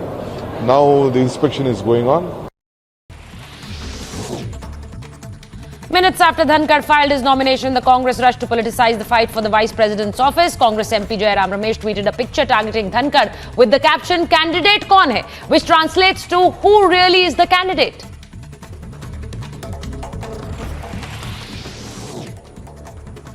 In another big setback for the former Mumbai Police Commissioner Sanjay Pandey, 2 more cases have been registered against him, one by the CBI and the other by the Enforcement Directorate. Former NEC CEOs Chitra Ramakrishna and Ravi Narayan were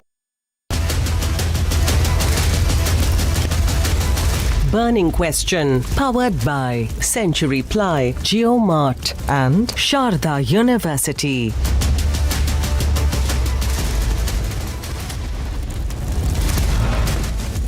As NDA presidential candidate Draupadi Murmu seems to win the polls, opposition Speaker Shiv Sena gets desperate. Yashwant Sena levels charges of horse trading, says government agencies involved in the process.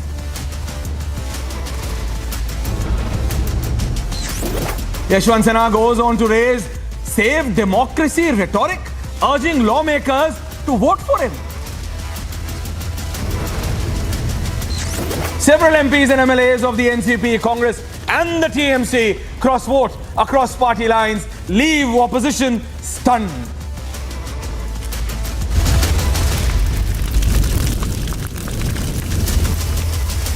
Welcome, I am Aishwarya Kapoor and you are watching The Burning Question, viewers. And what was always clear from the point go was a victory for the NDA and BJP candidate, that is Mrs. Draupadi Murmu, as the First Lady of India and as the 15th President, with more than 60% vote share for the total voting which was being done by the elected MPs and the MLA, that is 4,800. Which comes out to be somewhere more than 6,67 votes in our favor out of the total 10,86,431 vote value.